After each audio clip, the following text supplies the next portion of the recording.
اعوذ باللہ من الشیطان الرجیم بسم اللہ الرحمن الرحیم یا ایہا الذین آمنوا لا تأکلوا اموالکم بینکم بالباطل الا ان تکون تجارتا عن تراض منکم ولا تقتلوا انفسکم ان اللہ کان بکم رحیما۔ یہ آیت نمبر 29 ہے، سورۃ النساء کی آیت نمبر 29 سے ہم آغاز کر رہے ہیں جی، اور یہ 11واں حکم رعیت ہے۔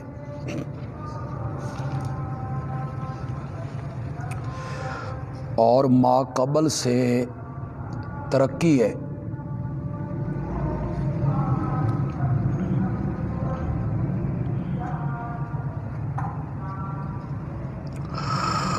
پہلے کہا کھاؤ، بیویوں کے مہر پورے دو، وراثت میں وارثوں کا حق غصب نہ کرو۔ اب یہاں بطور ترقی کہا کہ کسی طرح کا بھی مال حرام نہ کھاؤ، مال حرام سے اپنے آپ کو بچاؤ۔ اے ایمان والو، نہ کھاؤ آپس میں ایک دوسرے کے مال بالباطل، ناجائز طریقوں سے، الا ان تکون تجارتاً، مگر یہ کہ ہو تجارت، عن تراض منکم، آپس کی رضامندی سے، آپس کی خوشی سے جو تجارت ہے وہ ٹھیک ہے۔ ولا تقتلوا انفسکم، اور نہ قتل کرو اپنوں کو، یا معنی کرو نہ قتل کرو اپنے آپ کو۔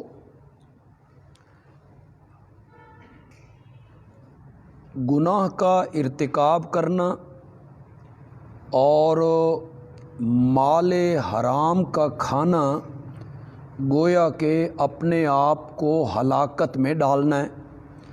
تو مال حرام کھا کے اپنے آپ کو قتل نہ کرو، یا معنی ہے خودکشی نہ کرو، اپنے آپ کو قتل نہ کرو، یا معنی ہے ایک دوسرے کو قتل نہ کرو۔ ان اللہ کان بکم رحیما ومن یفعل ذلک، اور جو کرے گا یہ کام، یعنی حرام طریقے سے مال کو کھائے گا اور اسے حلال جانے گا، یا کسی مومن کو حلال جان کے، جائز جان کے قتل کرے گا، جو کوئی کرے گا یہ زیادتی کرتے ہوئے اور ظلم کرتے ہوئے، تو ہم بھی اسے آگ میں داخل کر دیں گے، اور یہ اللہ پر آسان ہے۔ ان تجتنبوا کبائر ما تنہون عنہ، یہ بشارت ہے جی افعال ممنوعہ کے مجتنب لوگوں کے لیے، بچنے والوں کے لیے۔ اگر تم بچ جاؤ بڑے بڑے گناہوں سے جن سے تمہیں روکا گیا ہے، تو ہم دور کر دیں گے تم سے تمہارے صغیرہ گناہ، تمہاری تقصیریں۔ شاہ ولی اللہ نے صغائر، اور ہم داخل کریں گے تمہیں عزت والی جگہ پہ۔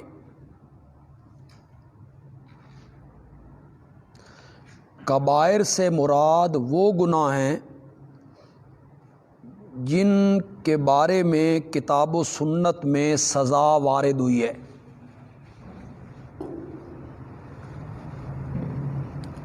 انہیں کبیرہ گناہ کہتے ہیں، یا ہر گناہ اپنے ماتحت کے اعتبار سے کبیرہ ہے۔ تو بڑے بڑے گناہوں سے بچ جاؤ تو دوسرے گناہ ہم تمہارے ویسے ہی معاف کر دیں گے۔ بحر محیط نے ایک معنی لکھا اور مولانا حسین علی رحمۃ اللہ علیہ نے اسے پسند کیا کہ کبائر سے مراد ہیں انواع الشرک، شرک کی مختلف قسمیں، مختلف افعال شرک کے جو ہوتے ہیں، غیر اللہ کا سجدہ کرنا، پکارنا، نظریں دینا، نیازیں دینا۔ اگر تم شرک سے بچ جاؤ تو دوسرے گناہ ہم تمہارے معاف کر دیں گے۔ وَلَا تَتَمَنَّوْا مَا فَضَّلَ اللَّهُ بِهِ، یہ 12واں حکم رعیت ہے جی۔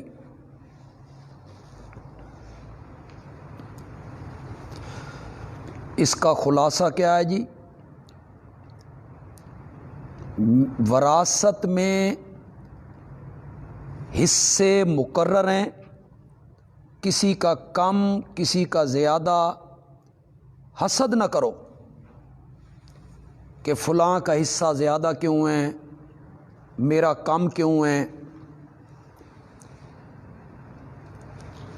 اور مت تمنا کرو، مت ہوس کرو اس چیز کے بارے میں کہ فضیلت دی ہے اللہ نے تم میں سے ایک کو دوسرے پر فی المیراث۔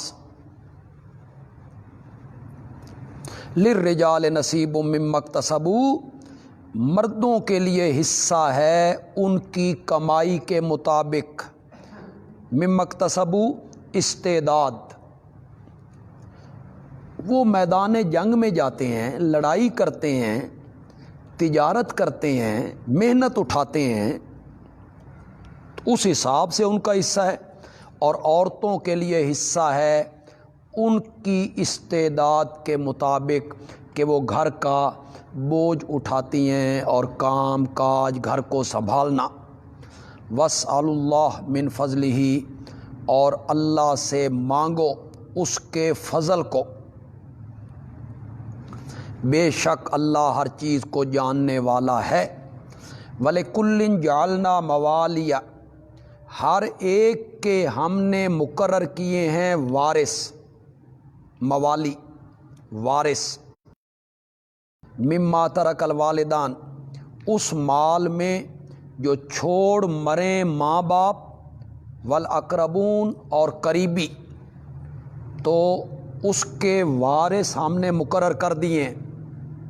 بیٹے کو یہ ملے گا، بیٹی کو یہ ملے گا، بیوی کو یہ ملے گا، بھائی کو یہ ملے گا، اور یہ گزر چکا ہے جی۔ والذین عقدت ایمانکم، اور جن لوگوں سے تم نے کوئی عہد و پیمان باندھ رکھا ہے،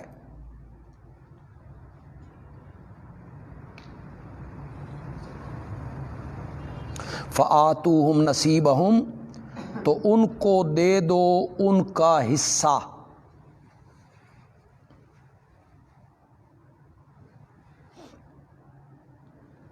جاہلیت میں ایک شخص دوسرے بندے سے معاہدہ کر لیتا کہ تیری لڑائی میری لڑائی، تیری سلو میری سلو، تو وہ آپس میں وارث بھی بنتے 1/6 حصے میں۔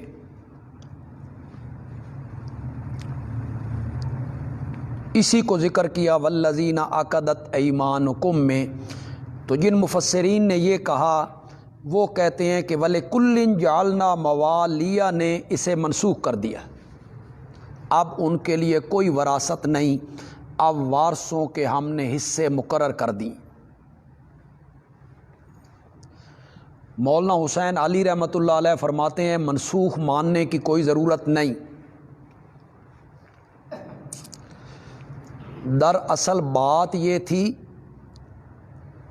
کہ مہاجر اور انصار کو جب آپ نے بھائی بھائی بنایا تو یہ آپس میں وارث بھی ہوتے تھے.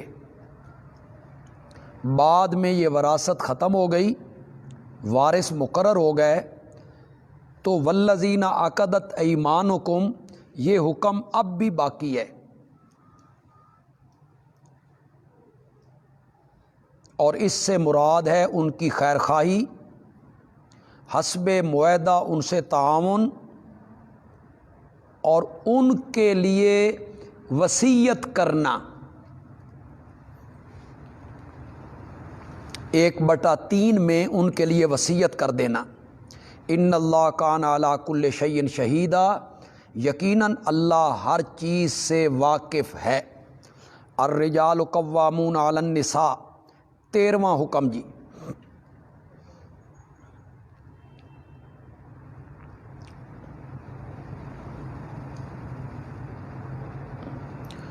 اور اس 13ویں حکم کا خلاصہ کیا ہے جی؟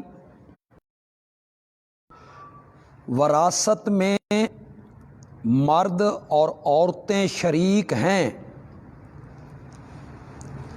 مگر 2 جہتوں سے اللہ نے مردوں کو عورتوں پر نگہبان بنایا ہے، نگران.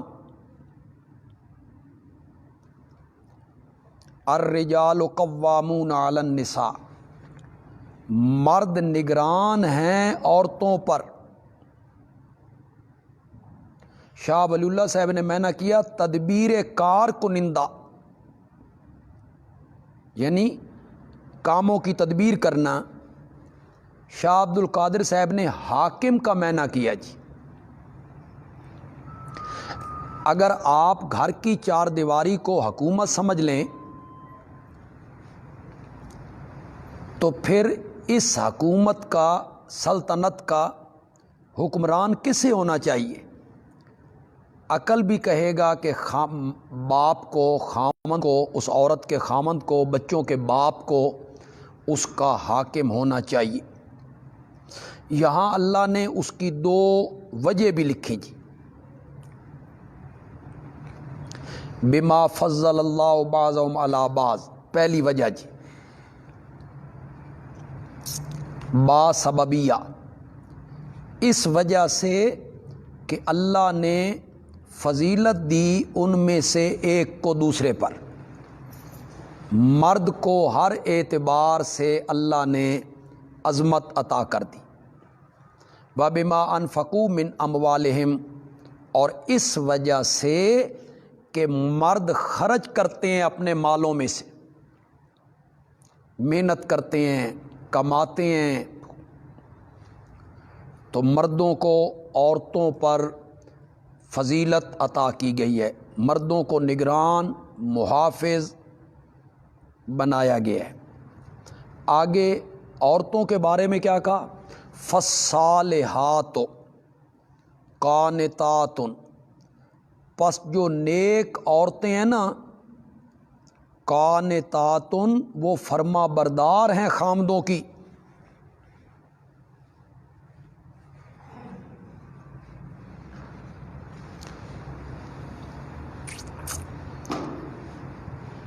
حافظات للغیب، حفاظت کرنے والی ہیں اپنی آبرو کی، للغیب پیٹھ پیچھے.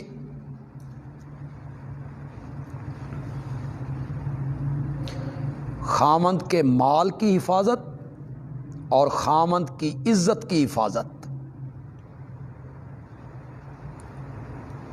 للغیب اے فی وقت غیبت الازواج، بما حافظ اللہ، اللہ کی حفاظت سے.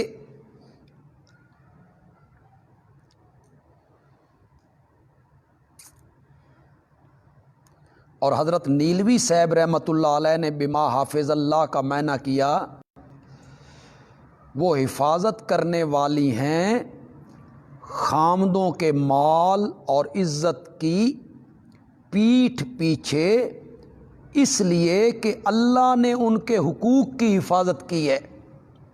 بما حافظ اللہ، اللہ نے ان کے حقوق کی حفاظت کی ہے۔ یہ ہیں جی نیک عورتیں جو خامدوں کی فرما بردار ہیں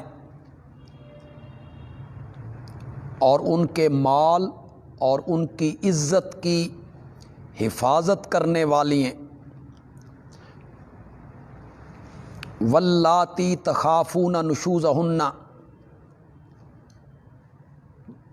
بد مزاج عورت کی اصلاح کا طریقہ جی،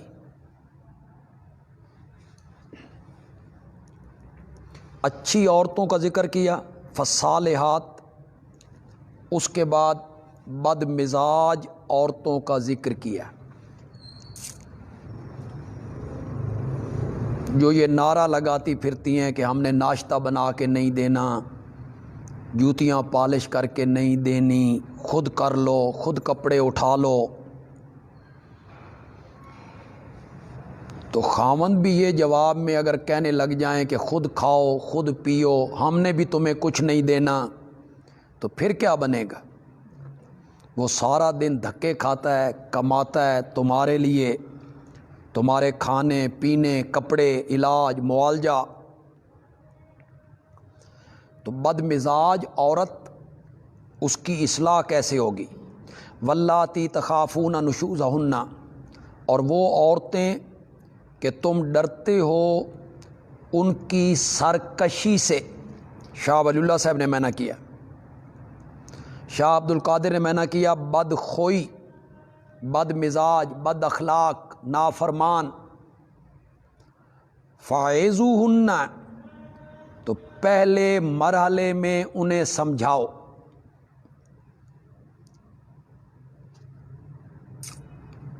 کہ وہ راہ راست پہ آ جائیں، اور دوسرے درجے میں انہیں الگ کر دو اپنی خواب گاہوں سے، یعنی مباشرت مکنیت، اپنے بستروں سے الگ کر دو۔ اگر اسے کچھ عقل ہوگی تو وہ اپنی اصلاح کر لے گی کہ خامد مجھ سے الگ ہے۔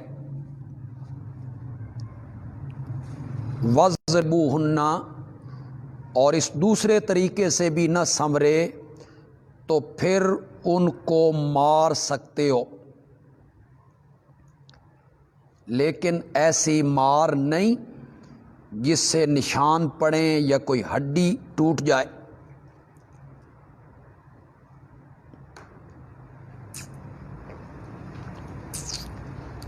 یہ اب علماء نہیں کہہ رہے ہیں، یہ اللہ کہہ رہے ہیں۔ فَإِنْ أَطَعْنَكُمْ، پھر اگر وہ تمہاری فرما بردار بن جائیں،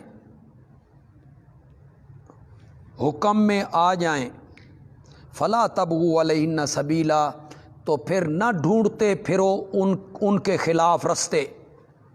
بھئی کوئی بہانہ ہاتھ آئے اور میں اسے 4-5 گالیاں نکالوں، یا کوئی بہانہ ہاتھ آئے اور پھر میں اس پر ہاتھ اٹھاؤں، تو پھر کوئی بہانے نہ ڈھونڈتے پھرو۔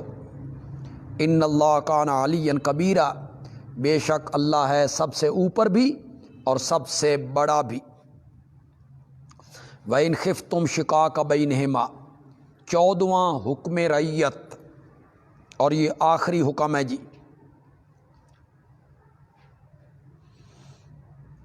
اس کا خلاصہ کیا ہے جی؟ اگر میاں بیوی کے درمیان اختلاف شدید ہو جائے تو ان کے مابین صلح کرواؤ،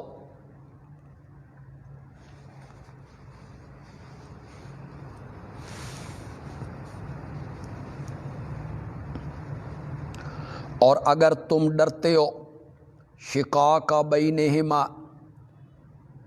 کہ وہ آپس میں ضد رکھتے ہیں، شقاق ضد، مخالفت، ناچاکی زیادہ ہو گئی ہے، دوری زیادہ ہو گئی ہے۔ فبعثوا حکما، تو مقرر کرو ایک منصف، صالح من اہلہ، مرد کے گھر والوں کی طرف سے، وحکما من اہلہا، اور ایک ثالث عورت والوں کی طرف سے، اذا اصلاحاً، اگر یہ دونوں ثالث چاہیں گے، اصلاحاً، اصلاح، سلو، موافقت، یوفق اللہ بینہما، تو اللہ ان دونوں کے درمیان موافقت پیدا کر دے گا۔ ان اللہ کان علیما خبیرا، بے شک اللہ سب کچھ جاننے والا اور ہر چیز کی خبر رکھنے والا ہے۔ سورت کے پہلے حصے میں احکام رعیت بیان ہوئے 14، جن کا کسی پر ظلم نہ کرو۔ تو میں نے عرض کیا تھا کہ پہلے حصے کا مضمون ختم ہوگا تو اللہ مسئلہ توحید کو ذکر کریں گے جی، یہاں اجمالاً، اور دوسرے حصے میں جا کے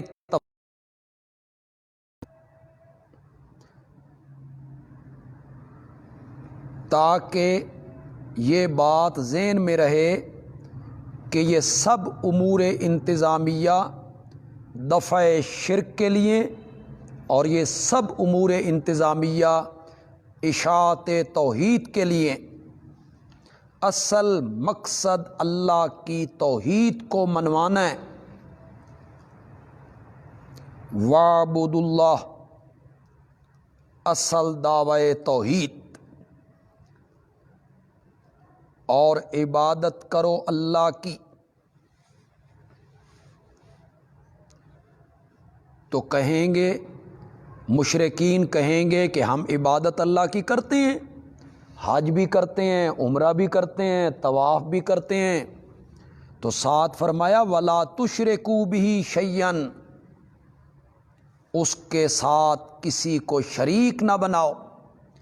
تم اللہ کی عبادت کرنے کے ساتھ ساتھ غیر اللہ کی پوجا پاٹ بھی کرتے ہو، انہیں پکارتے ہو، ان کے نام کی نظر و نیاز دیتے ہو، ان کے سامنے سجدہ ریز ہوتے ہو،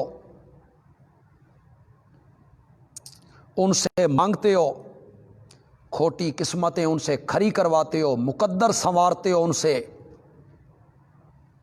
اور ہمیں ایسی عبادت چاہیے جس میں شرک کی آمیزش نہ ہو۔ وَبِالْوَالِدَيْنِ احسانا، اور ماں باپ کے ساتھ اچھا سلوک کرو۔ تین چیزیں ہیں دفعیہ عذاب کے لیے۔ اللہ کے غصے کو ٹھنڈا کرنا چاہتے ہو تو تین چیزوں پہ عمل کرو، شرک نہ کرو، ظلم نہ کرو، احسان کرو۔ تو 14 احکام جو گزرے ان میں کہا گیا کہ ظلم نہ کرو۔ وَاعْبُدُوا اللَّهَ وَلَا تُشْرِكُوا بِهِ شَيْئًا میں کہا گیا شرک نہ کرو۔ وَبِالْوَالِدَيْنِ احسانا میں کہا گیا احسان کرو،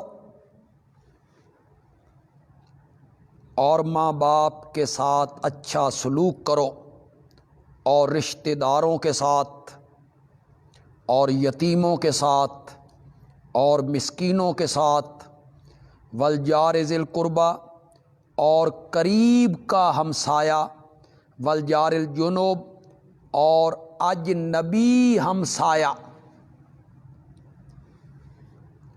قریب کا ہمسایہ کہ ہمسایہ بھی ہے رشتہ دار بھی ہے، اجنبی ہمسایہ صرف ہمسایہ ہے رشتہ دار نہیں۔ اور ایک معنی یہ ہے قریب کا ہمسایہ جس کے گھر کی دیوار تمہاری گھر کی دیوار سے ملی ہوئی ہے، دروازہ آمنے سامنے ہے، اور اجنبی ہمسایہ ذرا 2-4 مکان آپ کے مکان سے دور ہے، وہ اجنبی ہمسایہ۔ والصاحب بالجنب، اور پاس پہلو میں بیٹھنے والے لوگ، برابر کے رفیق،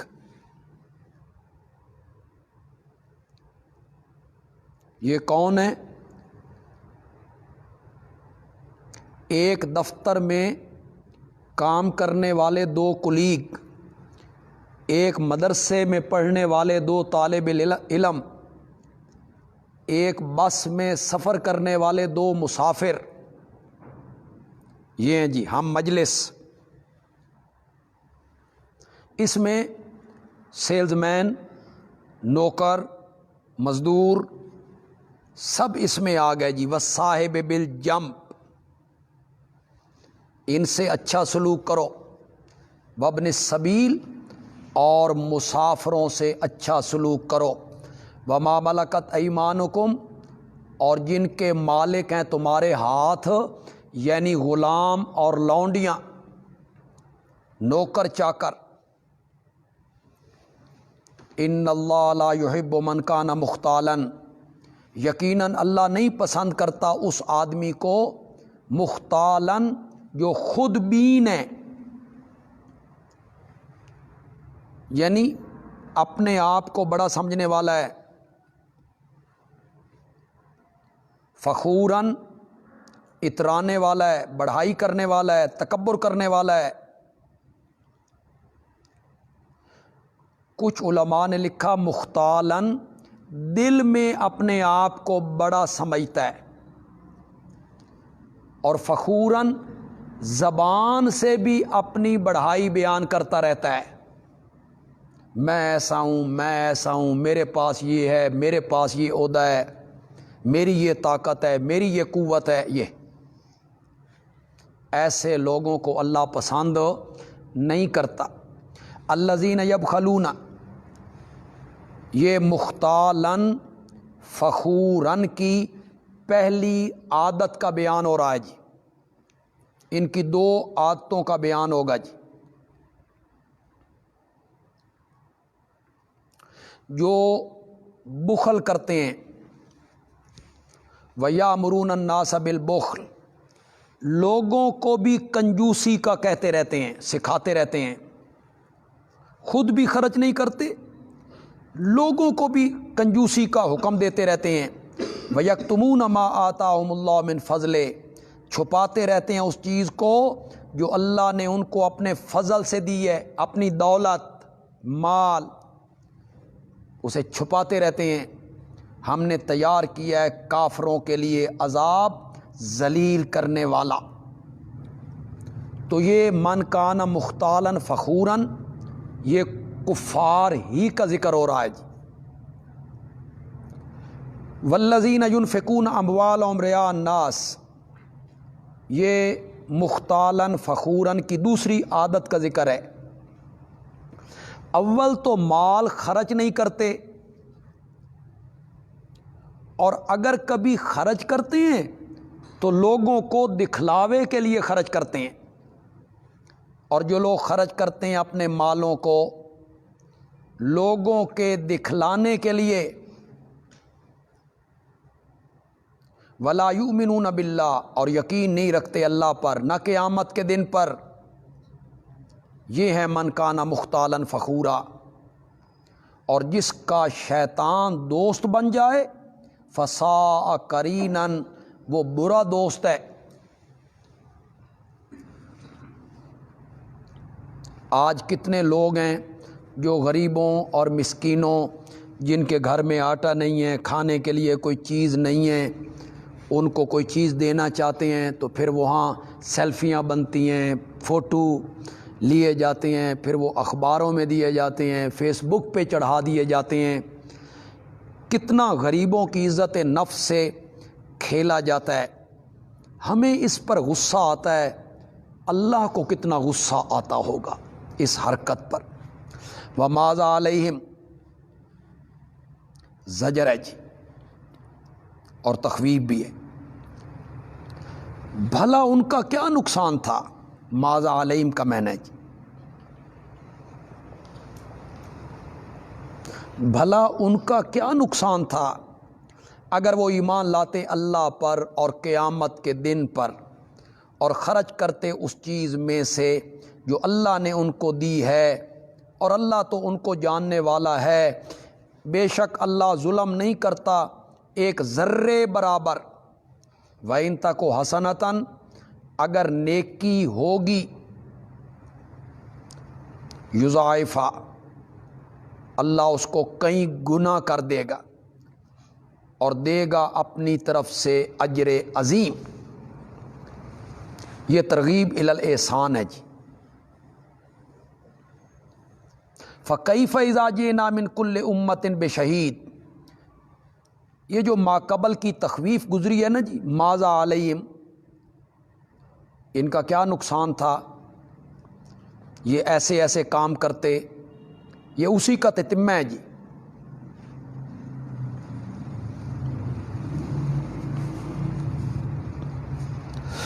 پھر کیا حال ہوگا جب ہم لائیں گے ہر امت میں سے ایک گواہ، اور ہم لے آئیں گے تجھے ان پر گواہ۔ حضرت شاہ عبد القادر محدث دہلوی رحمۃ اللہ علیہ نے شہید کا معنی کیا احوال کہنے والا، گواہ کا معنی ہی نہیں کیا۔ اور اگر گواہ کا ہم معنی کریں تو یہاں مبتدعین اس آیت کو نبی اکرم صلی اللہ علیہ وسلم کے حاضر ناظر ہونے پر بطور دلیل پیش کرتے ہیں جی، صغرا کبرا ملا کے۔ وہ کہتے ہیں گواہ وہ ہوتا ہے جو موقع پہ موجود ہو، اور نبی پاک علی ہؤلاء شہیدہ پوری امت پہ گواہی دیں گے، تو یہ گواہی تب بھی دے سکتے ہیں نا کہ آپ دیکھ رہے ہوں، موجود ہوں، تو تبھی آپ گواہ ہو سکتے ہیں۔ میں نے دوسرے پارے کی ابتدا میں اس پر گفتگو کر لی ہے کہ یہاں شہید کا معنی بتانے والا ہے، ورنہ لِتَكُونُوا شُهَدَاءَ عَلَى النَّاسِ، کہ تم سب ہو جاؤ لوگوں پر گواہ، تو اس طرح تو پوری امت حاضر ناظر ہو جائے گی۔ یہ لوگ آیتوں کا معنی یعنی جو ان کا دل کرتا ہے اپنے عقیدے کے مطابق، وہ اس کا معنی کر دیتے ہیں۔ ہم عرض کرتے ہیں کہ معنی وہ معتبر ہوگا جو صاحب قرآن کریں گے۔ اگر نبی اکرم صلی اللہ علیہ وسلم نے اس کا معنی کر دیا ہے تو ایک محب رسول کے لیے لازم ہے کہ وہ اس کے سامنے اپنا سر جھکا دے۔ اگر وہ اس کے مقابلے میں کوئی معنی کرتا ہے تو وہ اپنے آپ کو نبی پاک کے برابر لانے کی کوشش کرتا ہے، اور یہ بڑی غلیظ بات ہے۔ حضرت عبداللہ ابن مسعود رضی اللہ تعالی عنہ فرماتے ہیں کہ مجھے نبی پاک نے فرمایا کہ تو قرآن پڑھ کے مجھے سنا، اور میں نے یہ آیتیں پڑھیں تو آپ نے یہ آیتیں سن کے فرمایا کہ میں وہی بات کہوں گا جو مجھ سے پہلے میرے بھائی عیسیٰ بیٹے مریم کے کہہ چکے ہوں گے۔ کیا؟ کنت علیہم شہیدا ما دمت فیہم، میں ان پر نگہبان تھا جب تک ان کے اندر رہا۔ فلما توفیتنی کنت انت الرقیب علیہم، جب تو نے مجھے اپنی طرف بلا لیا اس کے بعد کا مجھے کوئی پتہ نہیں۔ تو نبی پاک کی اس تفسیر نے اس بات کو ثابت کیا کہ یہاں ہا اولائے سے مراد ہے ما دمت فیہم، جب تک میں ان کے اندر رہا۔ سارے جو بہ جاندے ہو تو تو باہر جا کے تو پھیرو نہ، اتنے بیٹھے رہندے ہو ساری آکھنا پوندا تھانوں۔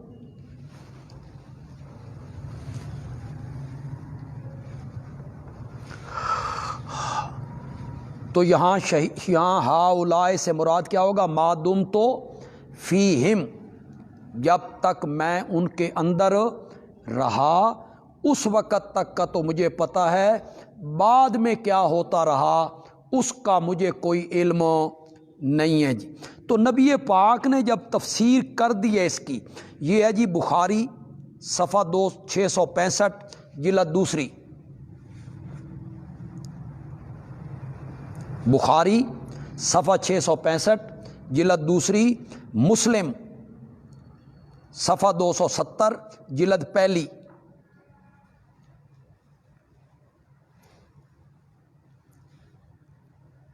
پھر سورۃ مائدہ میں کہا یوم یجمع اللہ الرسل، جس دن اللہ سارے رسولوں کو جمع کرے گا، فیقول، پھر وہ کہے گا ماذا اجبتم، تمہیں کس طرح مانا گیا تھا؟ قالوا لا علم لنا، تو وہ کہیں گے ہمیں اس کا علم نہیں ہے۔ اور پھر شہید کے لیے موقع پہ، گواہ کے لیے موقع پہ موجود ہونا بھی ضروری نہیں۔ وشاہد شاہد من اہلہا، گواہی دی ایک گواہی دینے والے نے جو زلیخا کے خاندان میں سے تھا کہ کرتا دیکھو کس طرف سے پھٹا ہے، تو یہ گواہی دینے والا بند اس بند کمرے میں موجود تھا؟ نہیں تھا وہاں موجود۔ یود الذین کفروا، چاہتے ہیں کافر، چاہتے ہیں وہ لوگ جنہوں نے کفر کیا، وعصوا الرسول، اور جنہوں نے رسول کی نافرمانی کی، کیا چاہتے ہیں؟ چاہیں گے، آرزو کریں گے، یومئذ یود الذین کفروا، اس دن آرزو کریں گے وہ لوگ جنہوں نے کفر کیا اور جنہوں نے رسول کی نافرمانی کی، کیا آرزو کریں گے؟ لو تسوا بہم الارض، کاش ان پر زمین برابر کر دی جاتی۔ ولا یکتمون اللہ حدیثا، اور وہ اللہ سے کوئی بات چھپا نہیں سکیں گے۔ اے ایمان والو، نماز کے قریب نہ جاؤ اس حالت میں کہ تم نشے میں ہو۔ پیچھے کیا بیان ہو رہا ہے اور اچانک اللہ نے کیا ذکر کر دی؟ مفسرین حیران ہوتے ہیں، اس میں تو کوئی ربط نہیں ہے، تعلق نہیں ہے، لیکن مولانا حسین علی رحمۃ اللہ علیہ کی جو اصطلاحات ہیں وہ اگر بندہ سمجھ لے تو پھر ساری آیتیں مربوط ہو جاتی۔ فرماتے ہیں یہ امر مصلح ہے، نماز۔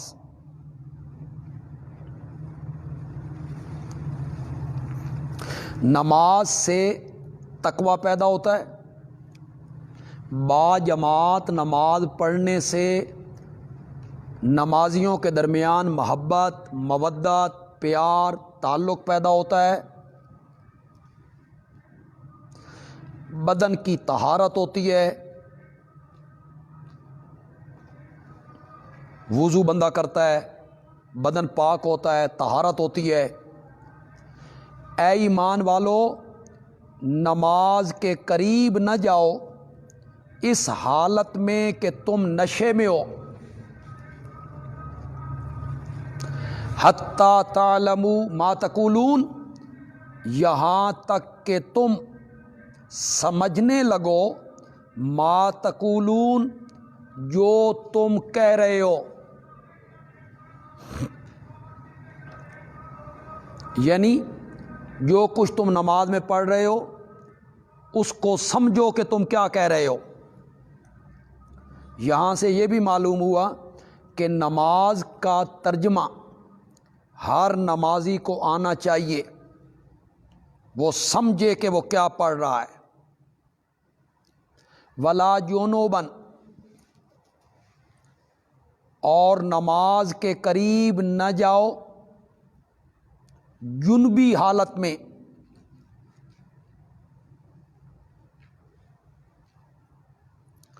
جب تمہیں نہانے کی حاجت ہو، حتیٰ تغتسلوا، یہاں تک کہ غسل کر لو۔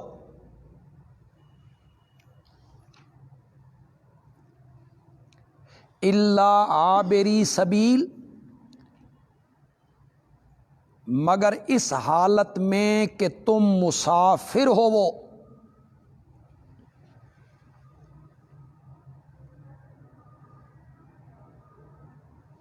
یعنی حالت جنابت میں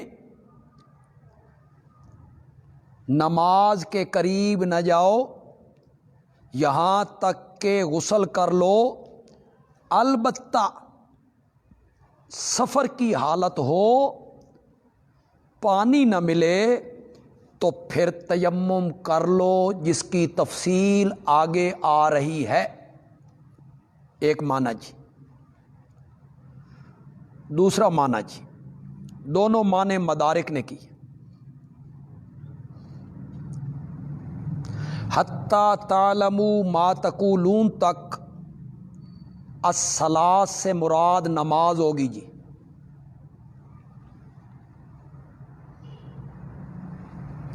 اور ولا جنوبن میں الصلاۃ سے مراد مواضع الصلاۃ ہوں گے جی، نماز پڑھنے کی جگہ یعنی مساجد۔ اور عابری سبیل سے مراد ہوگا مسجدوں سے گزرنا۔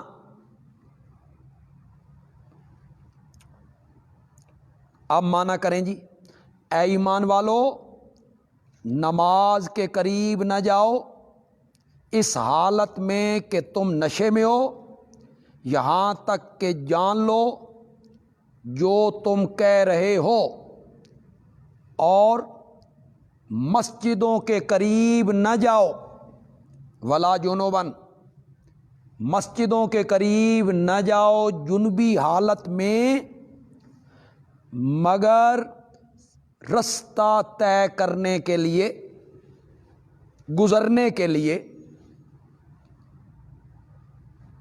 مثلاً ایک خادم ہے، مؤذن ہے، اس کمرے میں ہے، اس کے نکلنے کا رستہ یہ ہے، تو جنبی حالت میں مسجد میں نہیں آنا، لیکن گزرنا اس کی اجازت ہے۔ وَإِن كُنتُم مَرْضَىٰ، اور اگر تم بیمار ہو وہ، أَوْ عَلَىٰ سَفَرٍ، یا مسافر ہو وہ، أَوْ جَاءَ أَحَدٌ مِّنكُم مِّنَ الْغَائِطِ، أَوْ بمعنی واو حالیہ،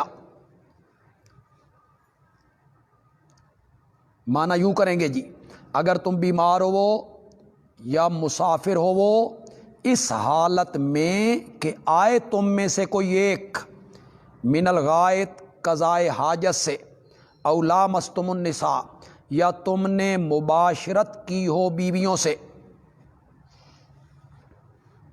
فلم تجدوا ماء، پھر تم نہ پاؤ پانی، فتیمموا صعیدا طیبا، تو ارادہ کر لو پاک مٹی کا۔ اس کا طریقہ کیا ہوگا؟ فامسحوا بوجوہکم، مل لو اپنے منہوں کو، وایدیکم، اپنے ہاتھوں کو، ان اللہ کان عفوا غفورا، اللہ معاف کرنے والا بخشنے والا ہے۔ یہ ہم نے ایک اور آسانی پیدا کر دی کہ پانی موجود نہیں یا پانی کے استعمال پر قادر نہیں بوجہ بیماری، تو تمہیں تیمم والی نعمت عطا کر رہے ہیں۔ الم تر الی الذین اوتوا نصیبا من الکتاب، شکوہ جی، اور بیان زجرات کا آغاز ہے جی، آغاز بیان زجرات۔ میں نے کہا تھا نا پہلا حصہ ختم ہوگا تو اللہ زجریں کریں گے منافقوں پر، یہود پر۔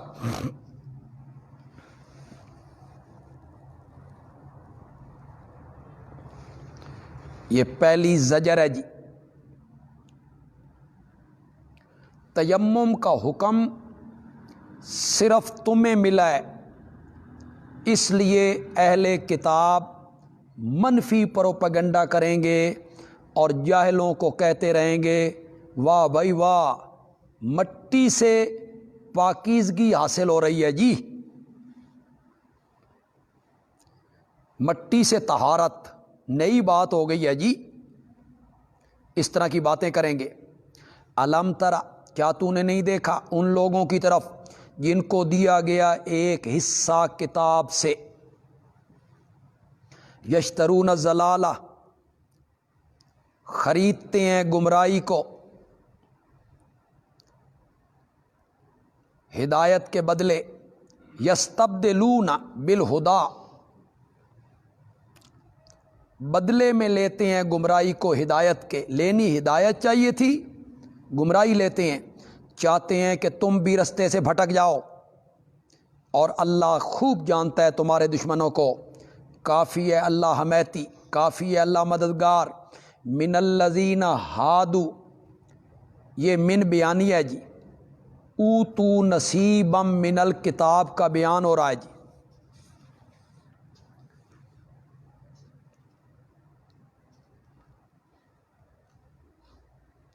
تو معنی کیا کریں گے؟ الذین اوتوا نصیبا من الکتاب کون ہے؟ یعنی یہودی۔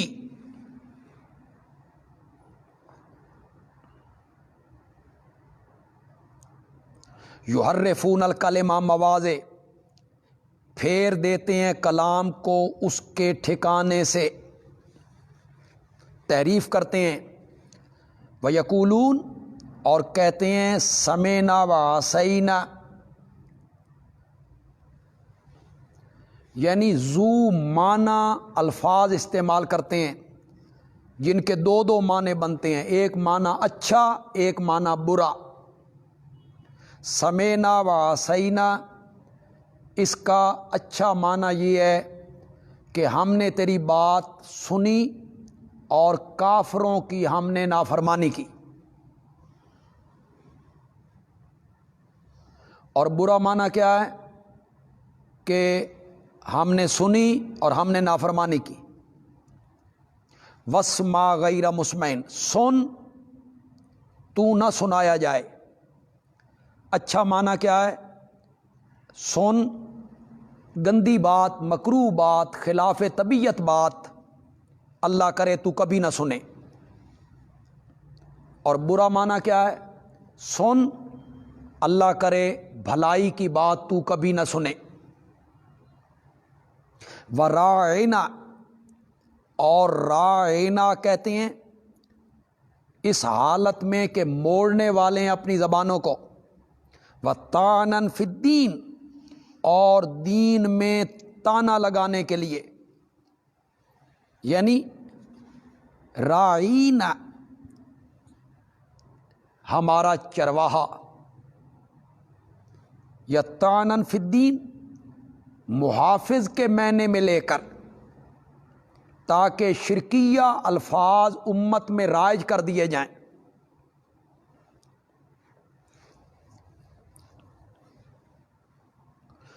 حضرت صاحب کہتے ہیں مولانا حسین علی رحمۃ اللہ علیہ، یہ لین حال واقعہ ہے یحرفون الکلم سے۔ لین بمعنی اسم فاعل، تو مولانا حسین علی کیا معنی کرتے ہیں؟ وہ تحریف کرتے ہیں کلام میں، پھیر دیتے ہیں کلام کو اس حال میں کہ موڑنے والے ہیں اپنی زبانوں کو،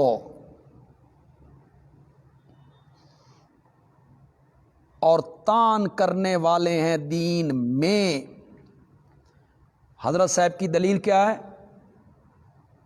کہ اللہ ایک اور جگہ پہ کہتے ہیں یلوون السنتہم بالکتاب لتحسبوہ من الکتاب، یلوون السنتہم بالکتاب،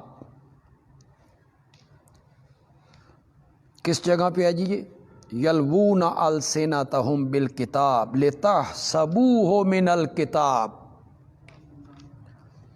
تو یہ حضرت صاحب کے معنی کی دلیل ہے جی کہ لین کا تعلق یحرفون الکلم سے، سورت آل عمران آیت نمبر 78، یہ حضرت صاحب کے معنی کی تائید ہے جی۔ وَلَوْ أَنَّهُمْ قَالُوا سَمِعْنَا وَأَطَعْنَا، اور اگر وہ کہتے ہم نے سنا اور مانا، وَاسْمَعْ آگے غیرہ مسمعین نہ کہتے، وَانظُرْنَا رائنا کی جگہ وَانظُرْنَا کہتے، لَكَانَ خَيْرًا لَهُمْ تو یہ ان کے حق میں بہتر تھا، وَأَقْوَمُ اور زیادہ درست تھا، لیکن اللہ نے ان پر لعنت کر دی ان کے کفر کی وجہ سے، پس وہ نہیں ایمان رکھتے مگر تھوڑا، یؤمنون ببعض الکتاب ویکفرون ببعض۔ یا ایھا الذین اوتوا الکتاب تخویف اخروی ہے جی، اور ترغیب الی الایمان ہے اہل کتاب کے لیے جی۔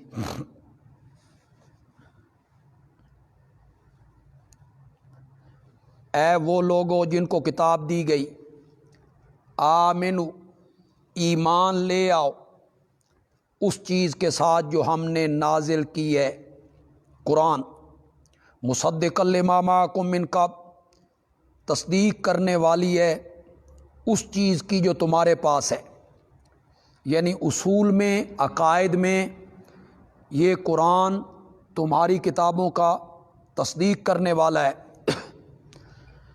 کب ایمان لے آؤ، من قبل ان نطمس وجوہا اس سے پہلے کہ ہم مٹا ڈالیں چہروں کو، فنردھا علی ادبارہا پھر پھیر دیں ان کو پیٹھوں کی طرف، یعنی ناک ہونٹ یہ سب مٹا کے اگلا پچھلا دونوں طرف برابر کر دیں ہم، یا ہم لعنت کریں ان پر جس طرح لعنت کی تھی ہفتے والوں پر۔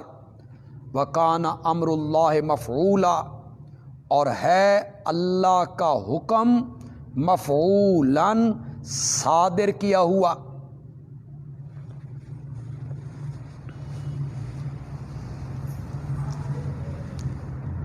ان اللہ لا یغفر ان یشرک بہ، زجرات تخویفات کے درمیان ایک بار پھر بڑے زوردار طریقے سے شرک کا رد اللہ کرنا چاہتے ہیں جی، کہ مقصد اصلی یہی ہے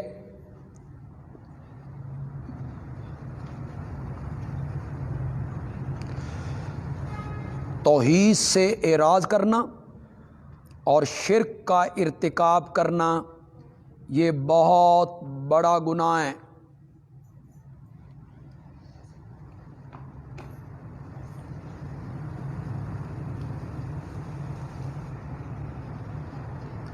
تو پھر ایک دفعہ اللہ تعالیٰ بتانا چاہتے ہیں کہ شرک اس کے قریب بھی نہ جاؤ، یہ بہت بڑا گناہ ہے۔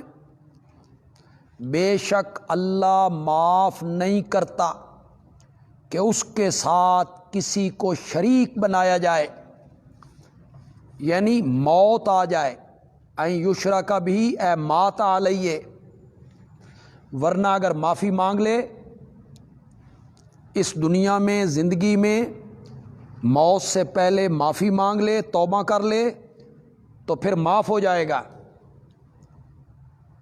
وَيَغْفِرُ مَا دُونَ ذَلِكَ لِمَن يَشَاءُ اور بخش دیتا ہے جو اس سے نیچے ہے، اگرچہ وہ کبیرہ گناہ ہوں، اس سے نیچے نیچے سارے گناہ ہیں، اس میں قتل ہے، دوسرے گناہ ہیں، جس کو چاہے گا اپنی رحمت سے بخش دے گا، لیکن مشرک کو معاف نہیں کرے گا جو بغیر توبہ کیے مر گیا۔ وَمَن یشرک باللہ اور جس نے اللہ کے ساتھ کسی کو شریک ٹھہرایا، فقد افترا اسما عظیما اس نے باندھا، افترا کیا، گناہ بڑا، بڑے گناہ کا ارتکاب کیا۔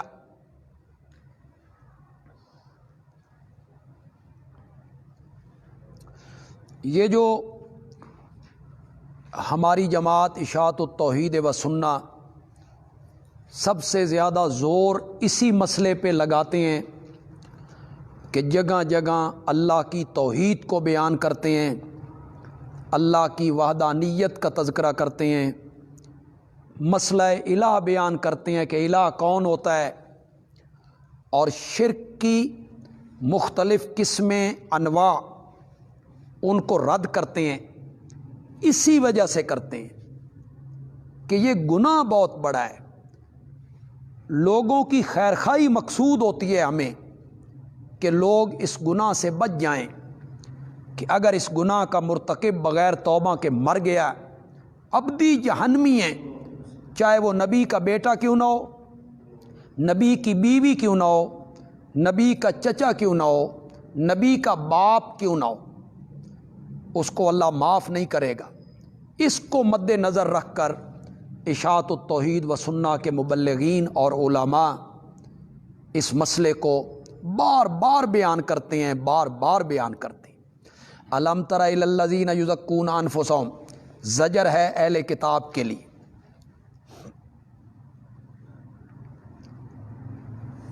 ذرا اپنے معاشرے پر بھی آپ نظر ڈالتے چلے جائیں جی، کہ کیا ہمارے علماء کا اور جو آج کے علماء ہیں ان کے بھی یہی خیالات نہیں؟ اہل کتاب کہتے تھے نحن ابناء اللہ و احباؤہ، ہم اللہ کے بیٹے ہیں یعنی اس کے محبوب ہیں۔ لن يدخل الجنت الا من کان ہودا او نصارا سیغفر لنا، کہ ہم بخشے بخشائے ہیں، ہم بڑوں کی اولاد ہیں، ہمارے بڑے جو تھے وہ پہنچی ہوئی سرکاریں تھیں، بڑے نیک لوگ تھے، ہم ان کے خاندان سے آ رہے ہیں۔ کیا تو نے نہیں دیکھا ان لوگوں کی طرف جو پاکیزہ کہتے ہیں اپنے آپ کو؟ بل اللہ یزکی من یشاء، بلکہ اللہ پاکیزہ کرتا ہے جس کو چاہتا ہے۔ ولا یظلمون فتیلا، اور ان پہ زیادتی نہیں ہوگی دھاگے برابر۔ فتیل کھجور کے جو درمیان میں جگہ ہوتی ہے اس میں ایک باریک سا دھاگا ہے، اس کو کہتے ہیں فتیل۔ انظر کیف یفترون علی اللہ الکذب، دیکھ کس طرح باندھتے ہیں اللہ پر جھوٹ کہ ہم بخشے بخشائے ہیں، ہم اللہ کے بیٹے ہیں۔ وکفا بہ اسما مبینا، اور کافی ہے انہیں رسوا کرنے کے لیے اسما مبینا، یہ کھلا گناہ۔ الم تر الی الذین اوتوا نصیبا من الکتاب، زجر ہے جی اہل کتاب کے لیے۔ کیا تو نے نہیں دیکھا ان لوگوں کی طرف جن کو دیا گیا ایک حصہ کتاب کا، یؤمنون بالجبت،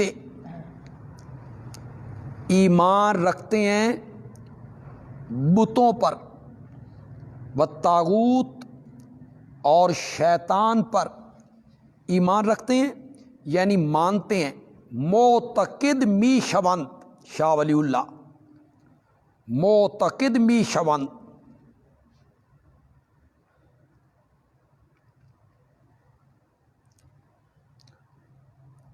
الطاغوت کل ما عبد من دون اللہ، جس کی بھی اللہ کے سوا عبادت کی جائے۔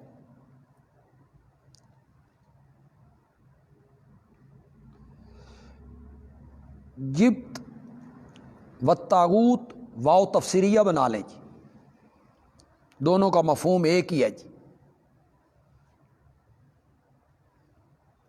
اور کہتے ہیں للذین کفروا، کافروں کے بارے میں، ہاؤلائے، یہ جو کافر ہیں نا یہ مومنوں سے زیادہ ہدایت والے رستے پر ہیں، ایسے بے ایمان ہیں یہ۔ کہ وہ کافر مشرک جو بت پرست ہیں قیامت کے بھی قائل نہیں، کسی نبی کو نہیں، حضرت موسیٰ کو حضرت عیسیٰ کو نہیں مانتے، یہ مسلمانوں کی ضد میں آ کے کہتے ہیں کہ یہ کافر جو ہیں نا ان سے تو اچھے ہیں نا، یہی لوگ ہیں، ان پر اللہ نے لعنت کی، اور جس پر اللہ لعنت کر دیتا ہے تو اس کے لیے کوئی مددگار نہیں پائے گا۔ ام لہم نصیب من الملک، یہ مسلمانوں سے حسد کیوں کرتے ہیں؟ کیا ان کے پاس سلطنت ہے، حکومت ہے جو مسلمانوں نے چھین لی ہے، یا حسد یہ ہے کہ نبوت بنو اسماعیل میں کیوں چلی گئی؟ کیا ان کے لیے کچھ حصہ ہے سلطنت کا؟ اگر ایسا ہوتا نا، فائزن کا میں نے، اگر ایسا ہوتا نا تو پھر وہ نہ دیتے لوگوں کو نکیرن تل برابر۔ نکیر گٹھلی کا جو درمیانی سوراخ ہے اس کو نکیر کہتے ہیں۔ وہ کتنا ہے سوراخ، اس میں کتنی چیز آ جائے گی، کتنا خزانہ آ جائے گا اس میں۔ ام یحسدون الناس، یا وہ حسد کرتے ہیں لوگوں پر، اس بات پہ حسد کرتے ہیں کہ اللہ نے ان کو دیا ہے اپنے فضل سے نبوت، نبی اکرم صلی اللہ علیہ وسلم کو مل گئی ہے، تو یہ کوئی نئی بات ہے؟ فقد آتینا آل ابراہیم الکتاب، ہم تو دیتے آ رہے ہیں ابراہیم کی اولاد کو کتاب بھی، حکمت بھی، اور ہم نے دیا ان کو ملکن عظیمہ، بڑی سلطنتیں بھی دی ہیں، تو آل ابراہیم کو یہ چیزیں ملتی رہی ہیں، یہاں آ کے حضرت محمد صلی اللہ علیہ وسلم کو مل گئی ہیں، تو اس پر تعجب کیوں؟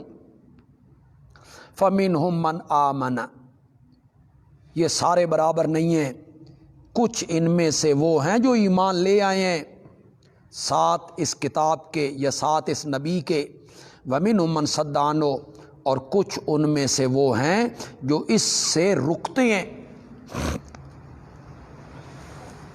کچھ نے مان بھی لیا ہے۔ وَكَفَى بِجَهَنَّمَ سَعِيرًا، کافی ہے ان کو جلانے کے لیے جہنم کی دہکتی ہوئی آگ۔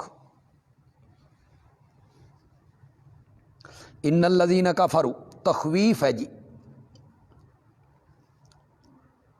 بے شک جن لوگوں نے کفر کیا ہماری ایتوں کے ساتھ، ہم بھی انہیں ڈال دیں گے آگ میں۔ کلما نضجت جلودہم، جب بھی جل جائیں گے ان کے چمڑے، ہم بدل دیں گے ان کو اور چمڑوں میں، ایک چمڑا جل گیا دوسرا چمڑا پیدا کر دیں گے، لِیَذُوقُوا الْعَذَابَ، تاکہ وہ چکھیں عذاب کو۔ ان اللہ کان عزیزا حکیما، بے شک اللہ غالب ہے، حکمت والا ہے۔ تو ہم ایک چمڑے، جب چمڑا جل جائے گا ہم اس کی جگہ دوسرے چمڑے پیدا کر دیں گے۔ یہ جو عذاب قبر کا مسئلہ ہے کہ عذاب میت کو کس جگہ پہ ہوتا ہے، تو کچھ حضرات کا خیال یہ ہے کہ اسی زمین میں یہ جو جسم ہے دفن ہوتا ہے اس کو عذاب ہوتا ہے روح کے تعلق کے ساتھ۔ ہم کہتے ہیں کہ نہیں، اس کا تعلق عالم برزخ سے ہے، جس جگہ پہ روح جا کے قرار پکڑتی ہے وہاں اسے عذاب ثواب ہوتا ہے۔ تو کئی نیم ملا جنہیں قرآن کہتا ہے اوتو نصیبا من الکتاب، جنہیں کتاب کا کچھ حصہ دیا گیا، ملونٹے، وہ کہتے ہیں کہ جب ہم قبرستان کا لفظ بولتے ہیں تو کیا اس سے عالم برزخ مراد ہوتا ہے؟ یا لا تقم علی قبرہ، اس کی قبر پہ کھڑا نہ ہو، تو کیا معنی تھا بھئی عالم برزخ میں کھڑا نہ ہو؟ تو اس طرح کی وہ بات کرتے ہیں۔ تو اس معاملے میں میں بڑے آسان طریقے سے آپ کو بات سمجھا دیتا ہوں، مقصد تو سمجھانا ہے، کوئی ضد نہیں ہے، چڑھانا بھی نہیں ہے۔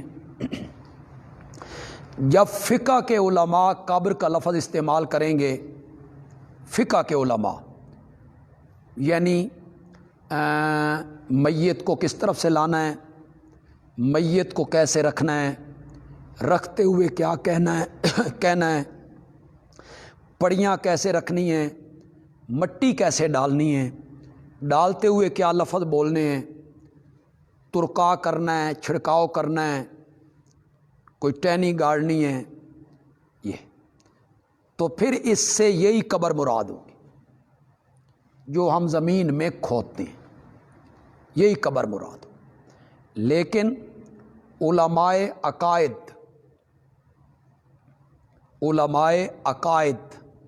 جب وہ قبر کا لفظ بولیں گے، وہ کب بولیں گے؟ فرشتے آتے ہیں، اٹھاتے ہیں، سوال جواب کرتے ہیں، عذاب ہوتا ہے، جزا ہوتی ہے، تو پھر اس سے مراد عالم برزخ ہوگی۔ انکار نہیں ہے کہ اس قبر کا، کہ ہم اس کو قبر نہیں کہتے۔ علماء فقہا جب بولیں گے تو یہی قبر مراد ہوگی، علماء عقائد جب اس کو بولیں گے تو عالم برزخ مراد۔ کسی کو اعتبار نہیں آتا تو حکیم الامت مولانا اشرف علی تھانوی رحمۃ اللہ علیہ کا اشرف الجواب پڑھے، المورد الفرسخی پڑھے، حضرت مولانا ادریس کاندلوی رحمۃ اللہ علیہ کی عقائد الاسلام پڑھے، مولانا عبدالحق حقانی جنہوں نے تفسیر حقانی لکھی، ان کی لکھی ہوئی کتاب عقائد اسلام پڑھے، جس پر حضرت مولانا محمد قاسم نانوتوی رحمۃ اللہ علیہ کی تقریض موجود ہے، حضرت کشمیری کی بھی، حضرت مدنی کی بھی، حضرت عثمانی کی بھی، اور حضرت نانوتوی رحمۃ اللہ علیہ نے اس کی تقریض میں لکھا ہے، اول سے آخر تک پڑھی ہے، لاجواب پایا ہے، ان کو پڑھ لیجئے، ضد اور عناد سے ہٹ کے پڑھ لیجئے، وہاں یہ ساری تفصیلات موجود ہیں کہ یہ جو لوگ کہتے ہیں کہ قبر ذرا گہری ہو، تختے ذرا اونچے رکھے جائیں کہ فرشتے آئیں گے تو میت کو بٹھائیں گے، تو ان پاگلوں کو اتنا پتہ نہیں کہ میت کا بٹھانا اس قبر میں نہیں ہے، بلکہ یہ اس قبر میں ہے جہاں اس کی روح جا کر ٹھہرتی ہے۔ حساب کتاب، سوال جواب، یہ عالم برزخ میں ہوتا ہے۔ یہاں جو میں بات کرنا چاہتا تھا وہ یہ تھی کہ جو لوگ کہتے ہیں، ہم کہتے ہیں نا کہ روح کو ایک مثالی جسم ملتا ہے، روح کو ایک مثالی جسم ملتا ہے تو اس کے ساتھ عذاب ثواب کا تعلق ہوتا ہے، تو پھر وہ ہمارا مذاق بنانے لگتے ہیں، یہ فوٹو سٹیٹ جسم ہے جی، کوئی فوٹو سٹیٹ جسم ہو جاتا ہے جی۔ میں ان سے بھی کہتا ہوں کہ مذاق نہ بنائیے، حکیم الامت مولانا اشرف علی تھانوی رحمۃ اللہ علیہ کی کتابیں پڑھی، وہاں سارے مثالی جسم کا ذکر ہے، اور بیضاوی پڑھیے، مُثِّلَ لِیَ النَّبِیُّونَ، بیت المقدس میں نبیوں کو میرے لیے مثالی صورت میں پیش کیا گیا۔ تو وہ لوگوں سے کہتے ہیں کہ گناہ تو یہ جسم کرے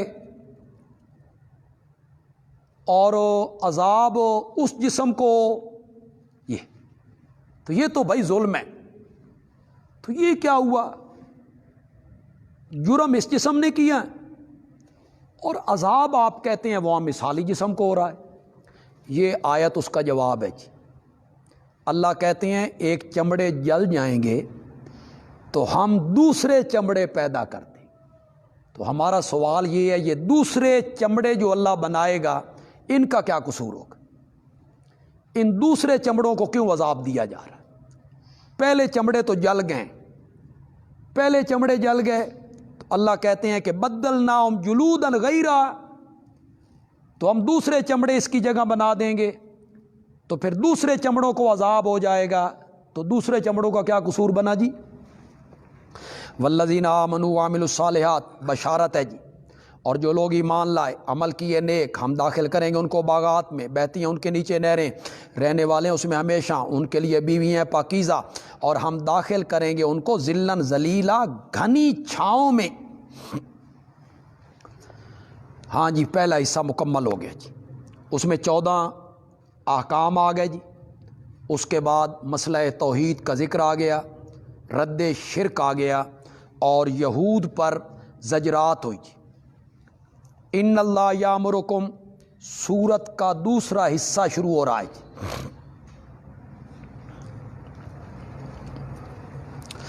اس میں جو احکام بیان ہوں گے ان کا تعلق حاکموں کے ساتھ ہے جی۔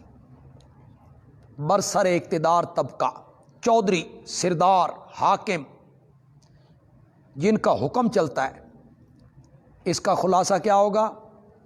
کسی پر ظلم ہونے بھی نہ دو۔ تمہارے ہاتھ میں ڈنڈا ہے، قوت ہے، طاقت ہے، کسی پہ ظلم نہ ہونے دو۔ ان اللہ یامرکم، حکم اول جی۔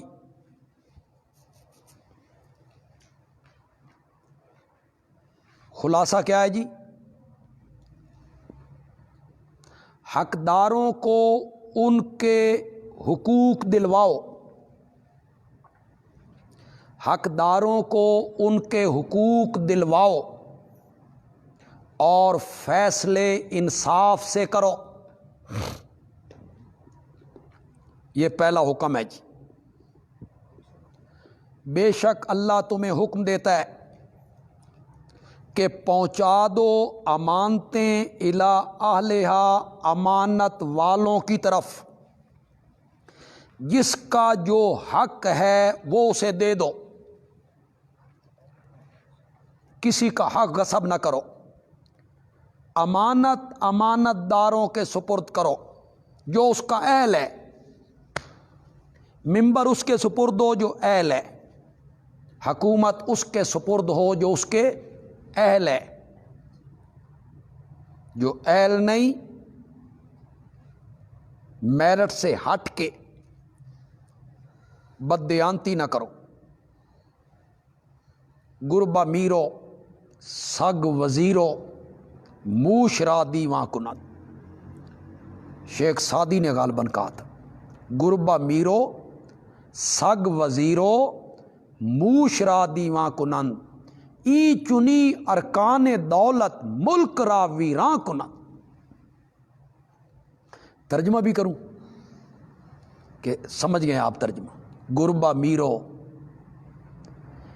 جس سلطنت کا امیر بلی بن جائے، گربا میرو، سگ وزیرو، اور جس سلطنت کے وزیر کتے بن جائیں، موشرا دیواں کنند، اور چوہے اس کے جج بن جائیں، عدالتوں پہ چوہے آ جائیں۔ ای چنی ارکان دولت ملک را ویراں کنند، اس طرح کے لوگ اگر آ جائیں تو پھر ملک کیا ہو جاتا ہے؟ ویران ہو جاتا ہے، میرٹ سے ہٹ کے جب فیصلے۔ وَإِذَا حَكَمْتُمْ بَيْنَ النَّاسِ، جب تم فیصلہ کرو لوگوں کے درمیان، أَن تَحْكُمُوا بِالْعَدْلِ، تو فیصلہ کرو انصاف سے، اس میں رشوت نہ ہو، سفارش نہ ہو۔ کیسے کیسے حکم دیے اللہ نے کہ ان پر اگر عمل کر لیا جائے تو ملک امن کا گہوارہ بن جائے۔ آج کتنے فیصلے ہوتے ہیں ظالموں کے حق میں مظلوم عدالت سے باہر نکل کے چیخ اور چلا رہے ہوتے. ان اللہ نعم ما یعظکم بہ، اللہ تمہیں اچھی اچھی نصیحتیں کرتا ہے، اس میں کوئی شک نہیں. ان اللہ کان سمیعا بصیرا، بے شک اللہ ہے سننے والا دیکھنے والا. یا ایھا الذین آمنوا، حکم للرعیت. پہلے کہا حاکموں فیصلے انصاف سے کرو، اب رعیت کو کہا جا رہا ہے حکام کا فیصلہ مانو. ہم حکام کو کہہ رہے ہیں کہ فیصلہ انصاف سے کرو، اور تمہیں کہہ رہے ہیں کہ حکام کا فیصلہ مانا کرو. یہ ہے طریقہ کار. اے ایمان والو اطاعت کرو اللہ کی اور اطاعت کرو رسول کی. وَأُولِي الْأَمْرِ مِنْكُمْ، اور تم میں سے جو حاکم ہیں، اولی الامر اختیار والے، اولی الامر اولی الفقہ فقیہ. حضرت ابن عباس نے مانا کیا، مجاہد بھی یہی کہتے ہیں. اولی الامر ہم العلماء،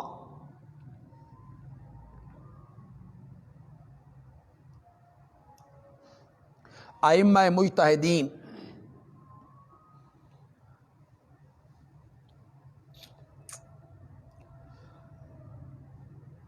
یہ آیت ختم نبوت کی بڑی واضح دلیل ہے جی. اگر کسی نئے نبی نے آنا ہوتا تو اس کی اطاعت کا بھی حکم دیا جاتا. اولی الامر کی اطاعت کا حکم دیا امت کو، یعنی علماء، ائمہ مجتہدین، سلاطین اسلام، ارباب حکومت، حکومت اسلامیہ. فَإِن تَنَازَعْتُمْ فِي شَيْءٍ، پھر اگر تم جھگڑ پڑو کسی معاملے میں تو اس کو لوٹاؤ اللہ کی طرف اور رسول کی طرف، اگر ہو تم ایمان رکھتے اللہ پر اور قیامت کے دن پر. ذالک خیرٌ، یہ خوب ہے، وَأَحْسَنُ تَأْوِیلًا، اور انجام کے اعتبار سے آسان و بہت بہتر ہے.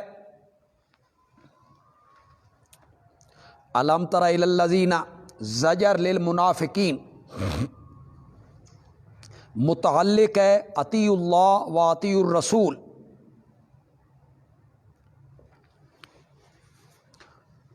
ایک بڑا مشہور واقعہ ہے جس کے ضمن میں یہ ساری آیتیں اتری ہیں جی.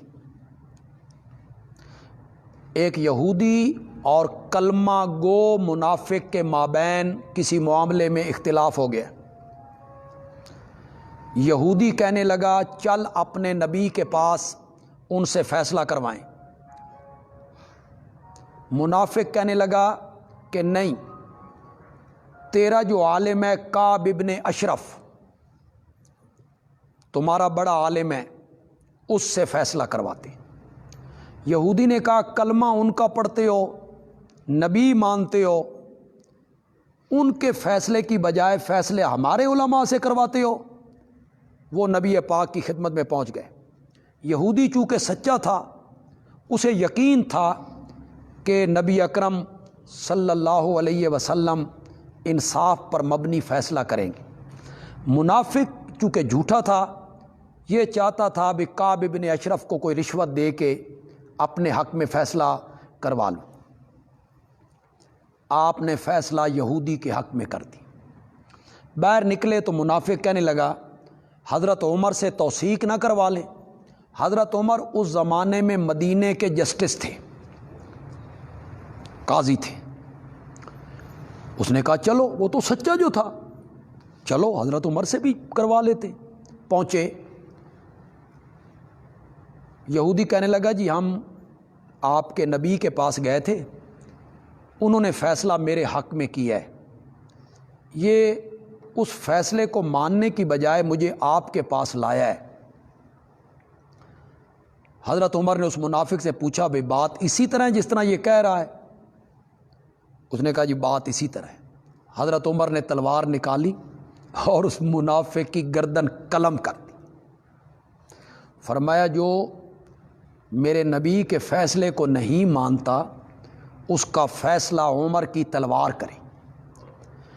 منافق کے جو ورثاء تھے انہوں نے رات کو مشورہ کیا کہ استغاثہ کیا جائے حضرت عمر کے خلاف، FIR درج کروائی جائے کہ انہوں نے ہمارا بندہ مارا ہے، قتل کیا ہے، ہمیں بدلہ دلوایا جائے، اور قسمیں اٹھا لی جائیں کہ ہم حضرت عمر کے پاس فیصلہ کروانے نہیں گئے تھے، ہم تو گئے تھے کہ وہ ہمارے درمیان کوئی موافقت پیدا کروا دیں، صلح کروا دیں، تو ہم تو اس لیے گئے تھے۔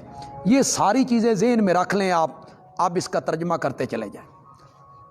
کیا تو نے نہیں دیکھا ان لوگوں کی طرف یزعمون جن کا دعویٰ ہے انہم آمنو کہ وہ ایمان لائے اس چیز کے ساتھ جو آپ کی طرف اتاری گئی، وما انزل من قبلک اور اس چیز کے ساتھ جو آپ سے پہلے اتاری گئی۔ وہ کہتے ہیں ہم مومن ہیں، آمنا یریدون چاہتے ہیں ان یتحاکموا الی الطاغوت کہ اپنے فیصلے لے جائیں شیطان کی طرف، کعب ابن اشرف جیسا شیطان۔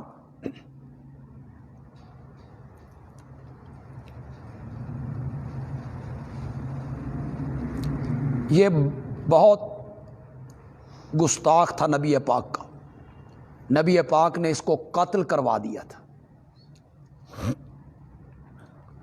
تو فیصلے ادھر لے جانا چاہتے ہیں، وقد امروا ان یکفروا، حالانکہ انہیں حکم دیا گیا ہے کہ طاغوت کا انکار کریں۔ یرید الشیطان، شیطان چاہتا ہے ان یضلہم ضلالا بعیدا کہ بہکا دے ان کو بہکانا دور کا۔ وَإِذَا قِيلَ لَهُمْ، اور جب ان سے کہا جاتا ہے آؤ اس چیز کی طرف جو اللہ نے اتاری، اور آؤ رسول کی طرف، رأیت المنافقین، آپ دیکھتے ہیں منافقوں کو، یسدون پہلو تہی کرتے ہیں، رکتے ہیں، ان کا آپ کے پاس آنے سے، سدودن رکنا، یعنی جب ان سے کہا جاتا ہے کہ آؤ اللہ کے رسول سے فیصلہ کرواتے ہیں تو وہ پہلو تہی کرتے ہیں۔ فَكَيْفَ إِذَا أَصَابَتْهُم مُصِیبَۃٌ، پھر کیا بات ہے، پس چہ حال است، پھر کیا بات ہے جب پہنچی ان کو مصیبت، بما قدمت ایدیہم، ان کے کرتوتوں کی وجہ سے۔ کیا مصیبت پہنچی؟ بندہ مارا گیا۔ ثم جاؤک، پھر تیرے پاس آتے ہیں، یحلفون قسمیں کھاتے ہوئے اللہ کی، ان اردنا الا احسانا، ہمارا تو ارادہ نہیں تھا مگر بھلائی کا، و توفیقاً اور ملاپ کا، ہم تو حضرت عمر کے پاس اس لیے گئے تھے۔ اولئک الذین، یہ وہ لوگ ہیں، جانتا ہے اللہ جو ان کے دلوں میں ہیں، جھوٹ بول رہے ہیں، جھوٹی قسمیں اٹھا رہے ہیں۔ فاعرض عنہم، میرے پیغمبر ان سے اعراض کر، وعظہم، اور ان کو نصیحت کر۔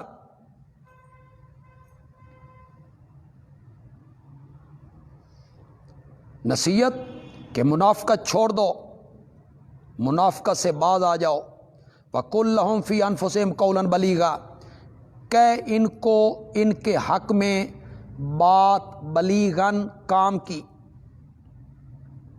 شاہ ولی اللہ نے مؤثر کا معنی کیا، یعنی انہیں سمجھا کہ یہ رویہ چھوڑ دو، مومن بننا ہے تو صحیح طریقے سے بنو۔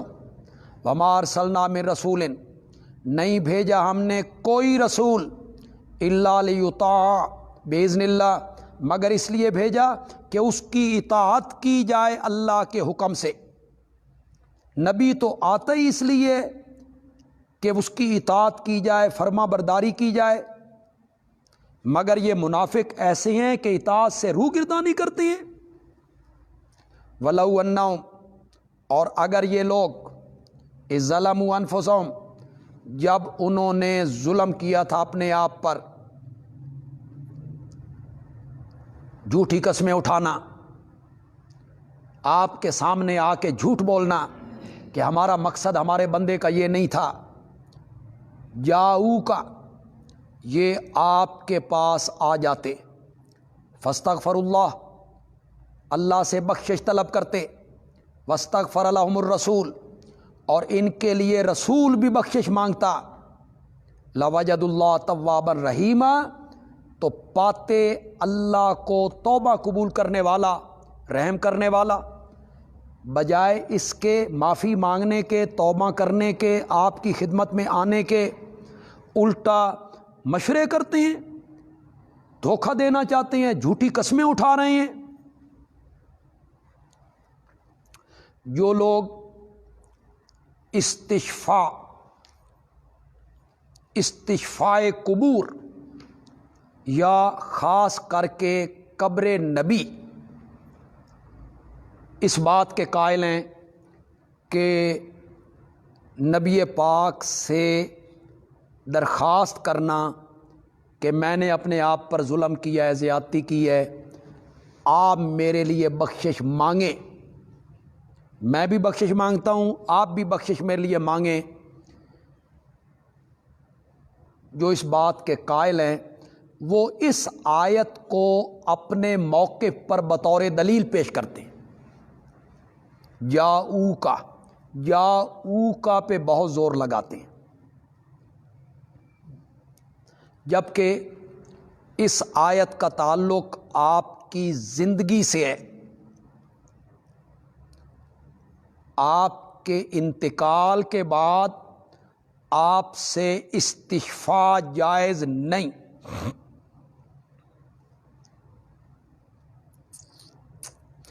1,00,000 سے زائد صحابہ ہوئے ہیں، اور 1 صدی تک وہ آپ کے بعد زندہ رہے ہیں، کسی ایک صحابی سے بھی ثابت نہیں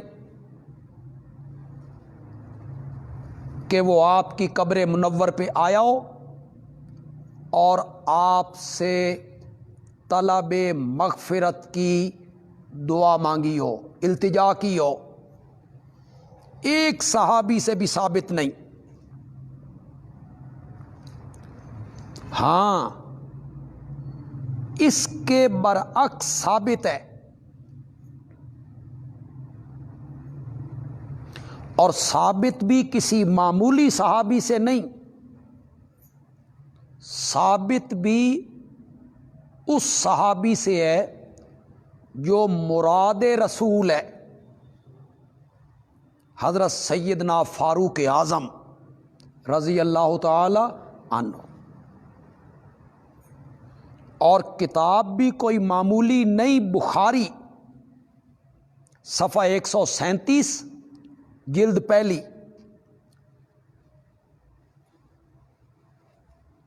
کہ جب قحط سالی مسلط ہو گئی وہاں، تو حضرت عمر رضی اللہ تعالی عنہ آپ کے چچا حضرت عباس کو لے کر کھلے میدان میں پہنچے اور حضرت عباس سے کہا کہ آپ دعا کریں۔ حضرت عباس نے دعا کی اس قحط سالی کے دور کرنے کے لیے، بارش کے برسنے کے لیے۔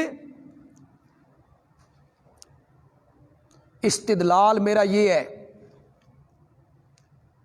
کہ اگر نبی پاک کے انتقال کے بعد آپ کی قبر منور پہ آ کے دعا کی درخواست کرنا جائز ہوتا تو حضرت عمر آپ کو چھوڑ کر حضرت عباس کو دعا کے لیے آگے نہ بڑھاتے۔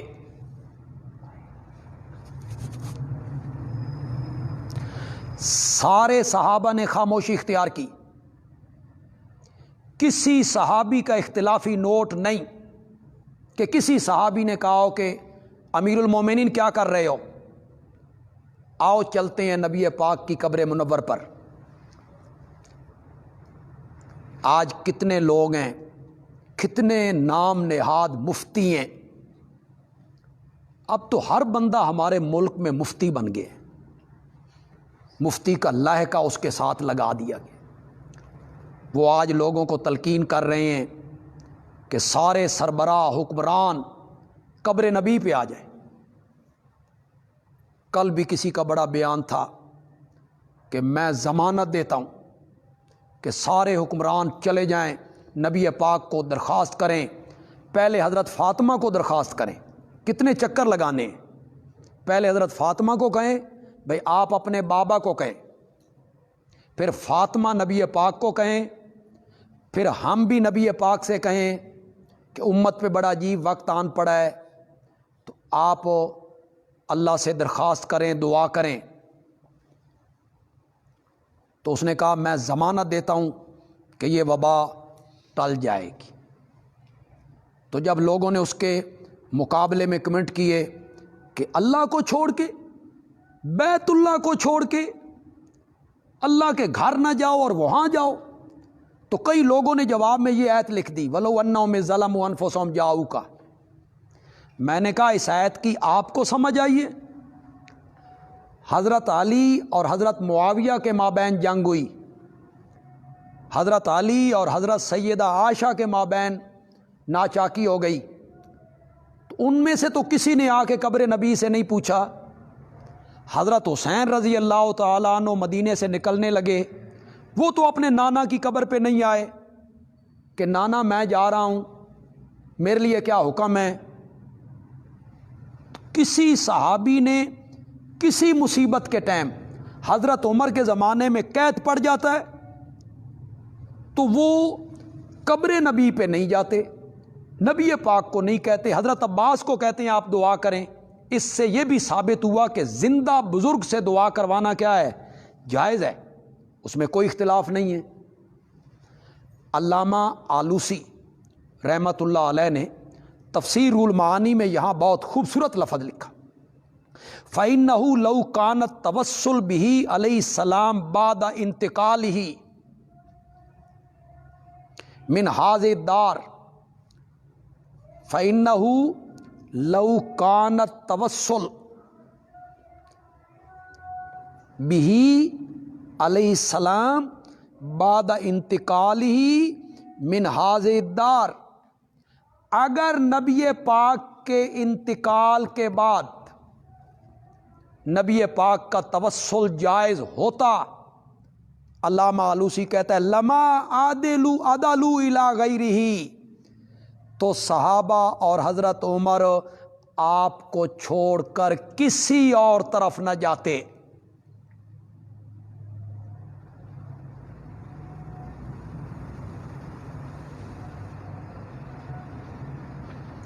کسی صحابی کا یہ عمل نہیں ہے کہ مصیبت، اور پھر تابعین میں سے کسی تابعی کا یہ عمل نہیں ہے، تبع تابعین میں سے کسی کا عمل نہیں ہے، چاروں ائمہ میں سے کسی امام کا عمل نہیں ہے۔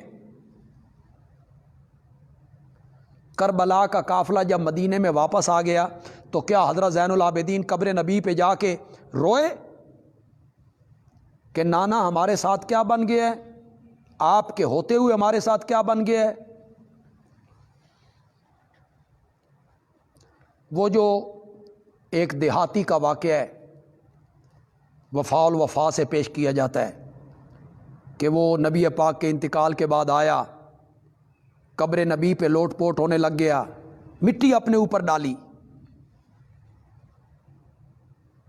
اور کہنے لگا یا رسول اللہ میں آپ سے درخواست کرتا ہوں کہ میرے لیے دعا کریں۔ وہ سارا دیہاتی کا واقعہ ہے۔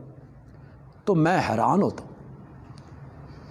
خاص کر کے علماء دیوبند میں سے جو لوگ اس بات کے قائل ہیں ان پہ میں حیران ہوتا ہوں۔ کیا یہ قبر کے ساتھ چمٹنا اور قبر کی مٹی اپنے اوپر ڈال لینا کیا یہ جائز ہے؟ کیا یہ کام صحیح ہے؟ اس نے یہ کام صحیح کیا تھا کہ مٹی اپنے اوپر ڈالنے لگ گیا، قبر پہ اوپر آ کے گرنے لگ گیا؟ کسی صحابی سے تو یہ عمل ثابت نہیں ہے کہ کسی صحابی نے میرے نبی کی قبر کو کبھی ہاتھ بھی لگایا ہو، گرنا تو بڑی دور کی بات ہے۔ اس ایک روایت پہ تم نے بنیاد رکھ دی عقائد کی۔ مولانا سرفراز خان صاحب صفدر نے کئی کتابوں میں لکھا کہ خبر واحد سونے کی طرح کھری بھی ہو تو اس سے عقائد کی گاڑی نہیں چلتی، عقیدے کی گاڑی نہیں چلتی، خبر واحد سے نہیں چلتی، سونے کی طرح کھری۔ اور جو دیہاتی کی تم پیش کرتے ہو وہ تو موضوع ہے۔ بخاری نے کہا، علامہ ابن عبد الحادی نے الصارم المنکی صفحہ 276 پہ کہا، ھذا خبر منکر موضوع۔ ایک بات کی میں یہاں وضاحت کرنا چاہتا ہوں، جتنے لوگ میری اس گفتگو کو سن رہے ہیں، خاص کر کے اشاعت التوحید و سنہ کے علماء اور اشاعت التوحید و سنہ کے طلباء، وہ میری اس بات کو غور سے سنیں، اور اگر اس سے پہلے انہیں اس بات کا پتہ نہیں تھا تو وہ کمنٹ بھی کریں۔ مولانا حسین علی رحمۃ اللہ علیہ کی جو کتاب ہے تحریرات حدیث، اس میں یہ دیہاتی والی حدیث آ گئی ہے کہ وہ آیا، اس نے یہ درخواست کی، اس میں یہ حدیث درج ہے تحریرات حدیث میں۔ مولانا سرفراز خان صاحب صفدر نے اسے اپنی کتاب میں نقل کر دیا کہ مولانا حسین علی بھی اس کے قائل تھے، اور واقعی تحریرات حدیث میں ہے بھی صحیح۔ تو کہیں آپ لوگ اس سے پریشان نہ ہو جائیں، کوئی بندہ آپ کے سامنے تحریرات حدیث پیش کر دے تو آپ تو چکرا جائیں گے کہ یہ تو مولانا حسین علی وہ بھی اس روایت کے قائل ہیں۔ اصل میں بات یہ ہوئی کہ تحریرات حدیث جو ہے یہ املائی ہے، حضرت صاحب کی اپنی لکھی ہوئی نہیں ہے، یعنی آپ بول رہے ہیں شاگرد لکھ رہا ہے، جیسے بلغت الحران ہے۔ املا میں بعض اوقات ہوتا یہ ہے کہ آپ نے ایک حدیث لکھوائی، آگے اس کا جواب لکھوانا چاہتے تھے، وہ جو لکھنے والا ہے وہ قضاء حاجت کے لیے چلا گیا، وضو کے لیے چلا گیا، کوئی اسے حاجت ہوئی اٹھ کے کہیں چلا گیا، تو پیچھے جو کچھ کہا گیا وہ اس نے نہیں لکھا، تو حضرت صاحب نے اس پر جو جرح کرنی تھی وہ رہ گئی، اور حضرات نے اسے دلیل بنا لیا۔ یوں بزرگوں کے ذمے عبارتیں لگتی ہیں، اب مولانا حسین علی کے ذمے لگ گیا کہ یہ حدیث عرابی تو تحریرات حدیث میں ہے، اس کا جواب سنو جی۔ مولانا حسین علی رحمۃ اللہ علیہ کی جو اپنی تفسیر ہے، تفسیر بے نظیر، وہ تو ان کی اپنی لکھی ہوئی ہے، اس تفسیر بے نظیر کے صفحہ نمبر 181 پر مولانا حسین علی رحمۃ اللہ علیہ اس حدیث عرابی کے بارے میں لکھتے ہیں، راوی الحدیث ہیثم کان کذابا یضع الحدیث، کہ اس دیہاتی والی عرابی والی جو روایت ہے اس کا ایک راوی ہے ہیثم کان کذابا، وہ کیا تھا؟ جھوٹا آدمی تھا، حدیثیں گھڑا کرتا تھا۔ تو تحریرات حدیث اگر کوئی آپ کے سامنے پیش کرے تو وہ املائی کتاب ہے، تو آپ نے تفسیر بے نظیر کا یہ حوالہ یاد رکھنا ہے کہ مولانا حسین علی رحمۃ اللہ علیہ نے تفسیر بے نظیر میں اس حدیث پر جرح کی ہے۔ ایک بات اور بھی کہنا چاہتا ہوں، کوئی لوگ کہیں گے کہ آپ یہ کہتے ہیں کہ یہ آیت زندگی کے بارے میں، انتقال کے بارے بعد میں یہ نہیں ہے، تو وہ کہتے ہیں قرآن تو قیامت تک کے لیے، تو یہ کیا ہوا جی؟ آپ کی زندگی میں تو ہے، زندگی کے بعد نہیں ہے۔ میں نے کہا قرآن میں اور آیتیں بھی ہیں جو آپ کی زندگی تک محدود ہیں. یہ ابھی ہم نے ایک آیت پڑھی ہے، فَإِن تَنَازَعْتُمْ فِي شَيْءٍ فَرُدُّوهُ إِلَى اللَّهِ وَالرَّسُولِ. کیا اب یہ ہے کہ نبی پاک کے پاس لے جاؤ، جھگڑا ہو جائے تو نبی پاک کے پاس ہم چلے جائیں؟ نہیں ہے، بلکہ یہ ہے کہ نبی پاک کے فرامین دیکھیں گے، نبی پاک کی حدیثیں دیکھیں گے. اس سے آگے آیت آ رہی ہے جی، فَلَا وَرَبِّكَ، تیرے رب کی قسم ہے، لا یؤمنون، وہ مومن نہیں ہو سکتے، حتیٰ یحکموک، یہاں تک کہ وہ آپ کو حاکم مان لیں، فیما شجر بینہم، ہر اس جھگڑے میں جو ان کے درمیان پھوٹے، شجرہ پھوٹے، باہمی جھگڑوں میں جب تک وہ تجھے حاکم نہیں مانتے، فیصل جج، وہ مومن نہیں ہیں. یہ حکم اب ہے جی کہ ہمارے درمیان کوئی جھگڑا ہو جائے تو ہم سیدھا مدینے چلے جائیں اور نبی پاک کی قبر منور پہ جا کے کہیں یا رسول اللہ آپ ہمارے حاکم ہیں، اے ساڈا فیصلہ کرو؟ تو نہیں ہے. اب یہاں فیصلہ کس سے کروانا ہے؟ آپ کے فرامین سے، آپ کے ارشادات سے. ایک میں اور بڑی اس معاملے میں دلیل پیش کر دیتا ہوں.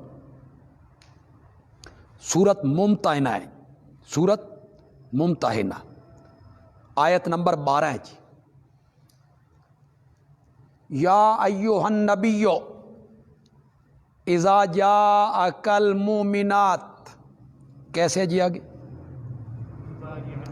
یباینک، اے میرے نبی جب آپ کے پاس مومن عورتیں آئیں بیعت کرنے کے لیے تو ان شرطوں پر آپ ان کو بیعت کر لیں. غور کیجئے، یہاں ہے جاؤ کا، وہاں کیا ہے؟ اذا جاءکا، بالکل ایک ہی لفظ ہے. کیا یہ آیت جو ہے ممتحنہ کی آج اس پر عمل ہوگا؟ آج عورتیں مدینے میں جائیں گی اور روضہ رسول پہ جا کے کھڑے ہو کے کہیں گی یا رسول اللہ ہم آ گئی ہیں، ہماری بیعت کرو؟ نہیں، یہ آپ کی زندگی تک محدود تھا. اسی طرح یہ آیت بھی آپ کی زندگی تک محدود ہے.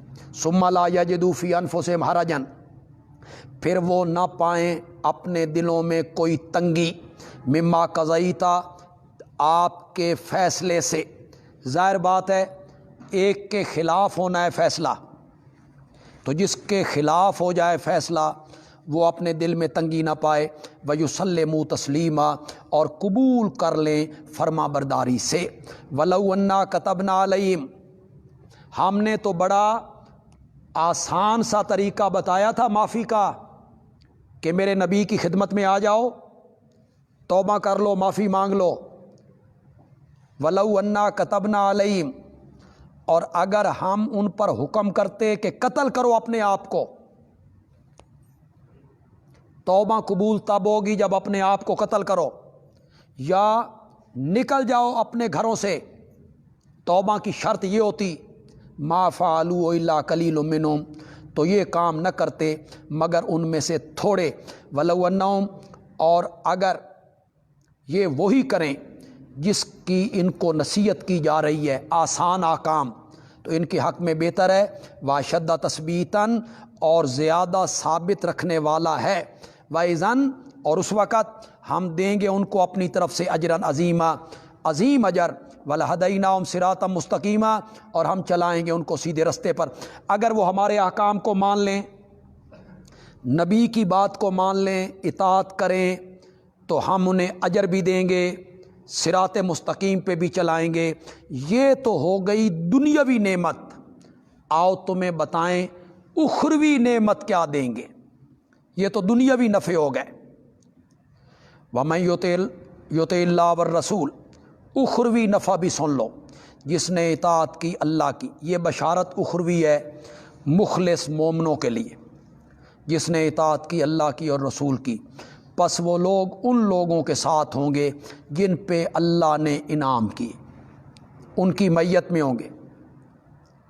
من النبیین، من بیانیہ جی، الذین انعم اللہ کا بیان ہو رہا ہے، یعنی نبیوں کے ساتھ، صدیقین کے ساتھ، شہداء کے ساتھ، صالحین کے ساتھ، وحسن اولئک رفیقا، حسن ما احسن، کیا خوب ہے ان لوگوں کی دوستی۔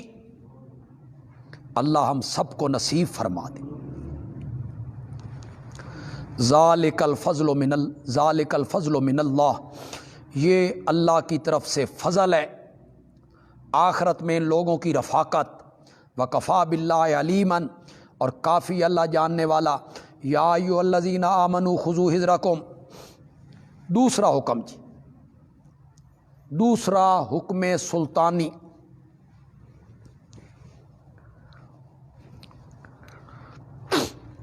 کیا خلاصہ ہے؟ اے مومنو اٹھو، اپنے ہتھیار سنبھالو اور جہاد فی سبیل اللہ کے لیے نکلو۔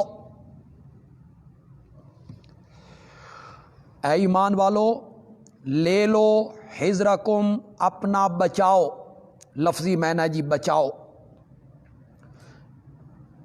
مراد یہاں اسلحہ ہے جی۔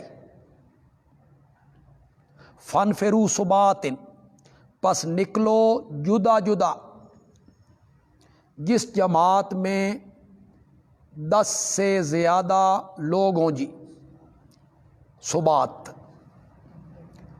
او انفروا جمیعا، یا نکلو اکٹھے، چھوٹی جماعت ہو، جہاں جہاں ضرورت ہو، جتنی ضرورت ہو نکلو۔ وَإِنَّ مِنْكُمْ،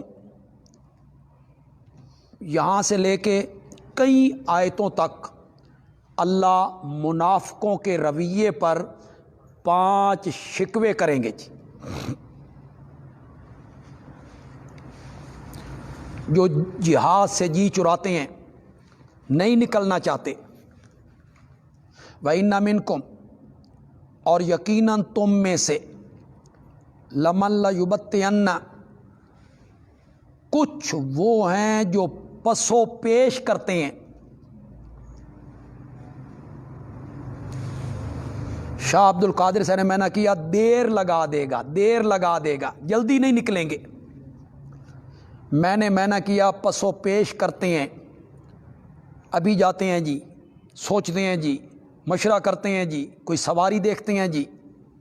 فَإِنْ أَصَابَتْكُمْ مُصِیبَۃٌ، پھر اگر پہنچے تم کو کوئی مصیبت، یعنی ہلکی سی شکست ہو گئی، بندے مارے گئے، تو کہتے ہیں قد انعم اللہ علیہ، مجھ پہ تو اللہ نے بڑا انعام کیا، اذ لم اکم معہم شہیدا، کہ میں ان کے ساتھ موجود نہیں تھا، میں تو بچ گیا۔ وَلَئِنْ أَصَابَكُمْ فَضْلٌ مِّنَ اللَّهِ، اور اگر پہنچے تم کو اللہ کی طرف سے فضل، یعنی فتح، مال غنیمت، کامیابیاں، لَيَقُولَنَّ کأن لم تکن بینکم و بینہ مودۃ، یہ جملہ معترض ہے درمیان میں، کأن لم تکن، تو کہتے ہیں، اور یہ کہتے بھی اس طرح ہیں گویا کہ تمہارے درمیان اور اس کے درمیان کبھی کوئی تعلق تھا ہی نہیں، مودہ، دوستی، محبت، تعلق ہی نہیں تھا تمہارا کبھی۔ کیا کہتے ہیں؟ یا لیتنی، کاش کہ میں بھی ان کے ساتھ ہوتا، فافوز و فوزن عظیما، تو میں بھی پاتا کامیابی بڑی، میں رہ گیا جی، میں رہ گیا ہوں۔ فلیقاتل فی سبیل اللہ، ترغیب الی القتال۔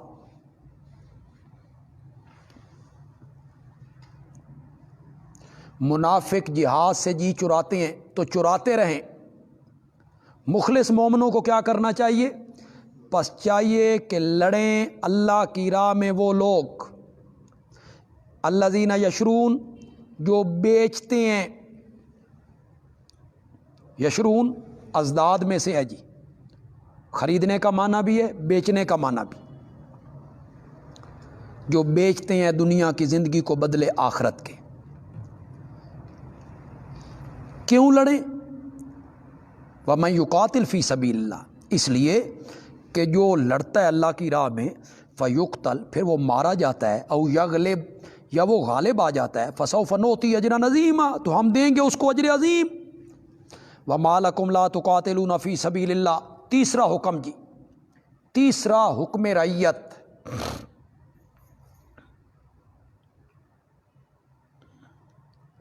کیا خلاصہ ہے جی؟ نکلو اور مظلوم مسلمانوں کو مشرکین کے پنجے سے چھڑاؤ، وہ دعائیں مانگ رہے ہیں۔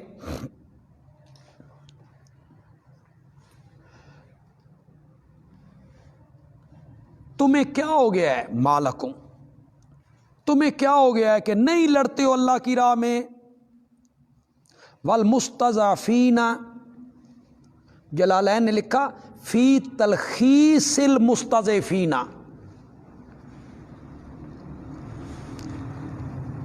کمزور لوگوں کو چھڑانے کے لیے کیوں نہیں لڑتے ہو؟ جہاد کا اصلی مقصد تو ہے اعلاء کلمت اللہ، مگر ایک مقصد یہ بھی ہے کہ جہاں مسلمان گرفتار ہیں، بند ہیں، مظلوم ہیں، انہیں چھڑایا جائے۔ دوسرا معنی کر لیں جی واو حالیہ بنا کے، تمہیں کیا ہو گیا ہے کہ تم نہیں لڑتے ہو اللہ کی راہ میں، حالانکہ کئی بے بس،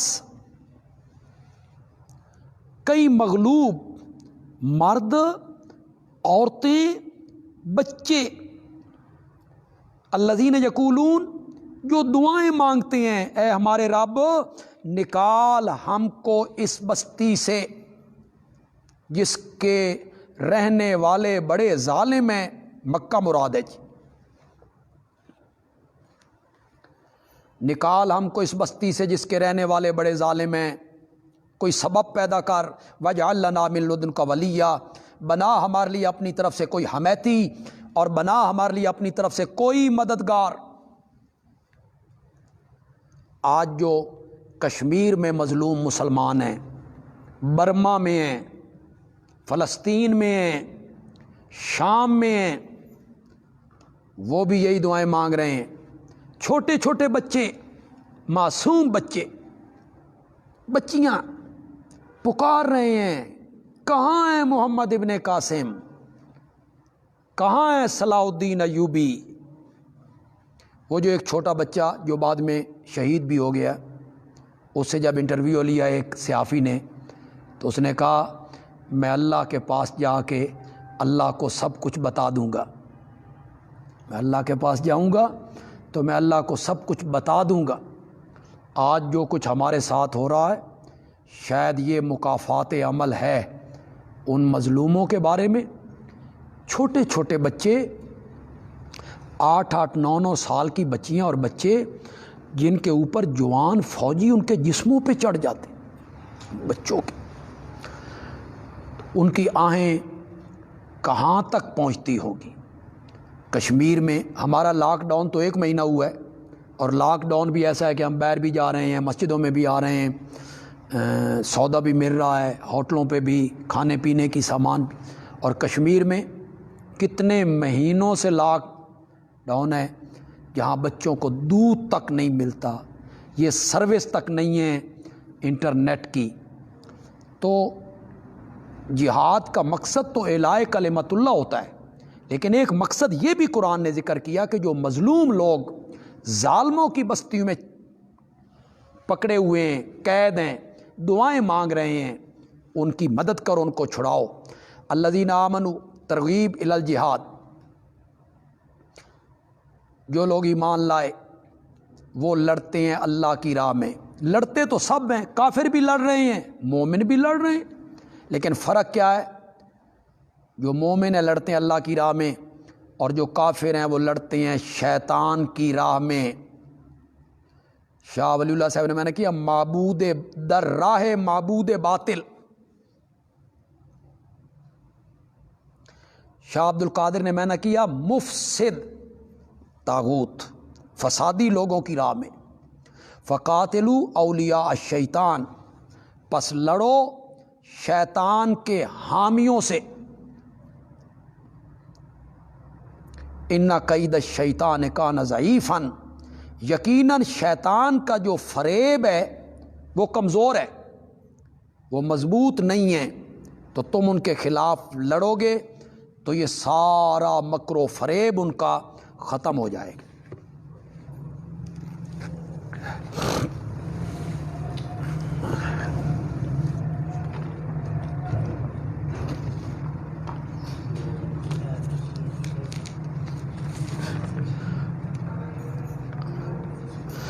ہفتے والے لوگ جو ہیں یہ ہم پڑھ چکے ہیں سورۃ بقرہ میں، یہ جنہوں نے شکار کے لیے ہیلا کیا تھا کہ ہفتے کے دن گڑھے کھود کے مچھلیاں ان گڑھوں میں آ جاتی تھیں، اتوار کو پکڑ لیا کرتے تھے اور کہتے تھے ہم نے ہفتے کو تو شکار نہیں کیا، ہم نے تو اتوار کو شکار کیا ہے، تو وہ لوگ مراد ہیں۔ گھر میں اگر مرد کمانے کے لیے موجود ہو تو کیا دولت کی ہوس کی وجہ سے عورت جاب کر سکتی ہے؟ نہیں کر سکتی جی۔ اگر ضرورت نہیں ہے تو پھر عورت کو بلا ضرورت اس طرح نہیں کرنا چاہیے۔ کلو ما عبیدہ میں یہ معنی کہ یہ طاغوت مراد ہے، عبادت تو انبیاء اولیاء کی بھی ہوتی ہے۔ دیکھیں عبادتیں صرف دو ہیں، ایک اللہ کی ایک شیطان کی۔ آپ سورۃ یاسین میں پڑھ لیں، وہاں صاف لکھا ہوا ہے۔ یہ جو انبیاء اولیاء کی عبادت ہوتی ہے یہ دراصل ان کی عبادت نہیں ہے، یہ شیطان کے کہنے پر ہے۔ آپ نے سبز رنگ کی ٹہنی گاڑی، پھر آپ نے یہ ساری حدیثیں موجود ہیں۔ اس حدیث میں اضطراب ہے، 17 طریقوں سے اضطراب ہے اس حدیث میں۔ یہ کون تھے، کس جگہ کا واقعہ ہے؟ مسلمان تھے، کافر تھے، ایک مسلمان تھا، مرد تھا، اور اضطراب ہے اس میں، اور یہ روایت قابل قبول نہیں ہے۔ وہ فیصلہ کیا تھا جس پر عمر نے تلوار سے مار دیا تھا؟ کوئی ان کے درمیان جھگڑا تھا جس کو منافق نے پسند نہیں کیا نبی پاک کے فیصلے کو، اور حضرت عمر نے یہ فیصلہ کیا ہے۔ کچھ لوگ ذکی سے تزکیہ نفس مراد لیتے ہیں، یعنی تصوف، تو کیا یہ درست ہے؟ دیکھیں اپنے دل کا جو تزکیہ ہے وہ یہ ہے کہ بندہ اللہ کی نافرمانیوں سے بچ جائے اور اللہ کی طرف مائل ہو اور اپنے دل میں تزکیہ پیدا کرے، اس میں کوئی حرج نہیں ہے۔ لڑکے لڑکی کا نکاح پہلے کر دیا جائے، رخصتی کی مدت طے نہ کریں تو یہ جائز ہے جی، کوئی حرج نہیں ہے۔ آن لائن نکاح کا کوئی تصور نہیں ہے جی۔ میت کے اوپر قرآن پڑھنا، یہ ویسے زبانی آپ پڑھتے رہیں تو اس میں حرج بھی کوئی نہیں ہے، ویسے قرآن کھول کے ایک ہیت بنا لینا اس کا کوئی جواز نہیں ہے۔ آیت نمبر 75 میں حکم رعیت ہے یا حکم سلطانی؟ اب میرے تو علم میں بھی نہیں ہے کہ آیت نمبر 75 میں کون سا حکم ہے، کل انشاءاللہ اس کو ذکر کریں گے جی انشاءاللہ۔ وما علینا الا البلاغ المبین۔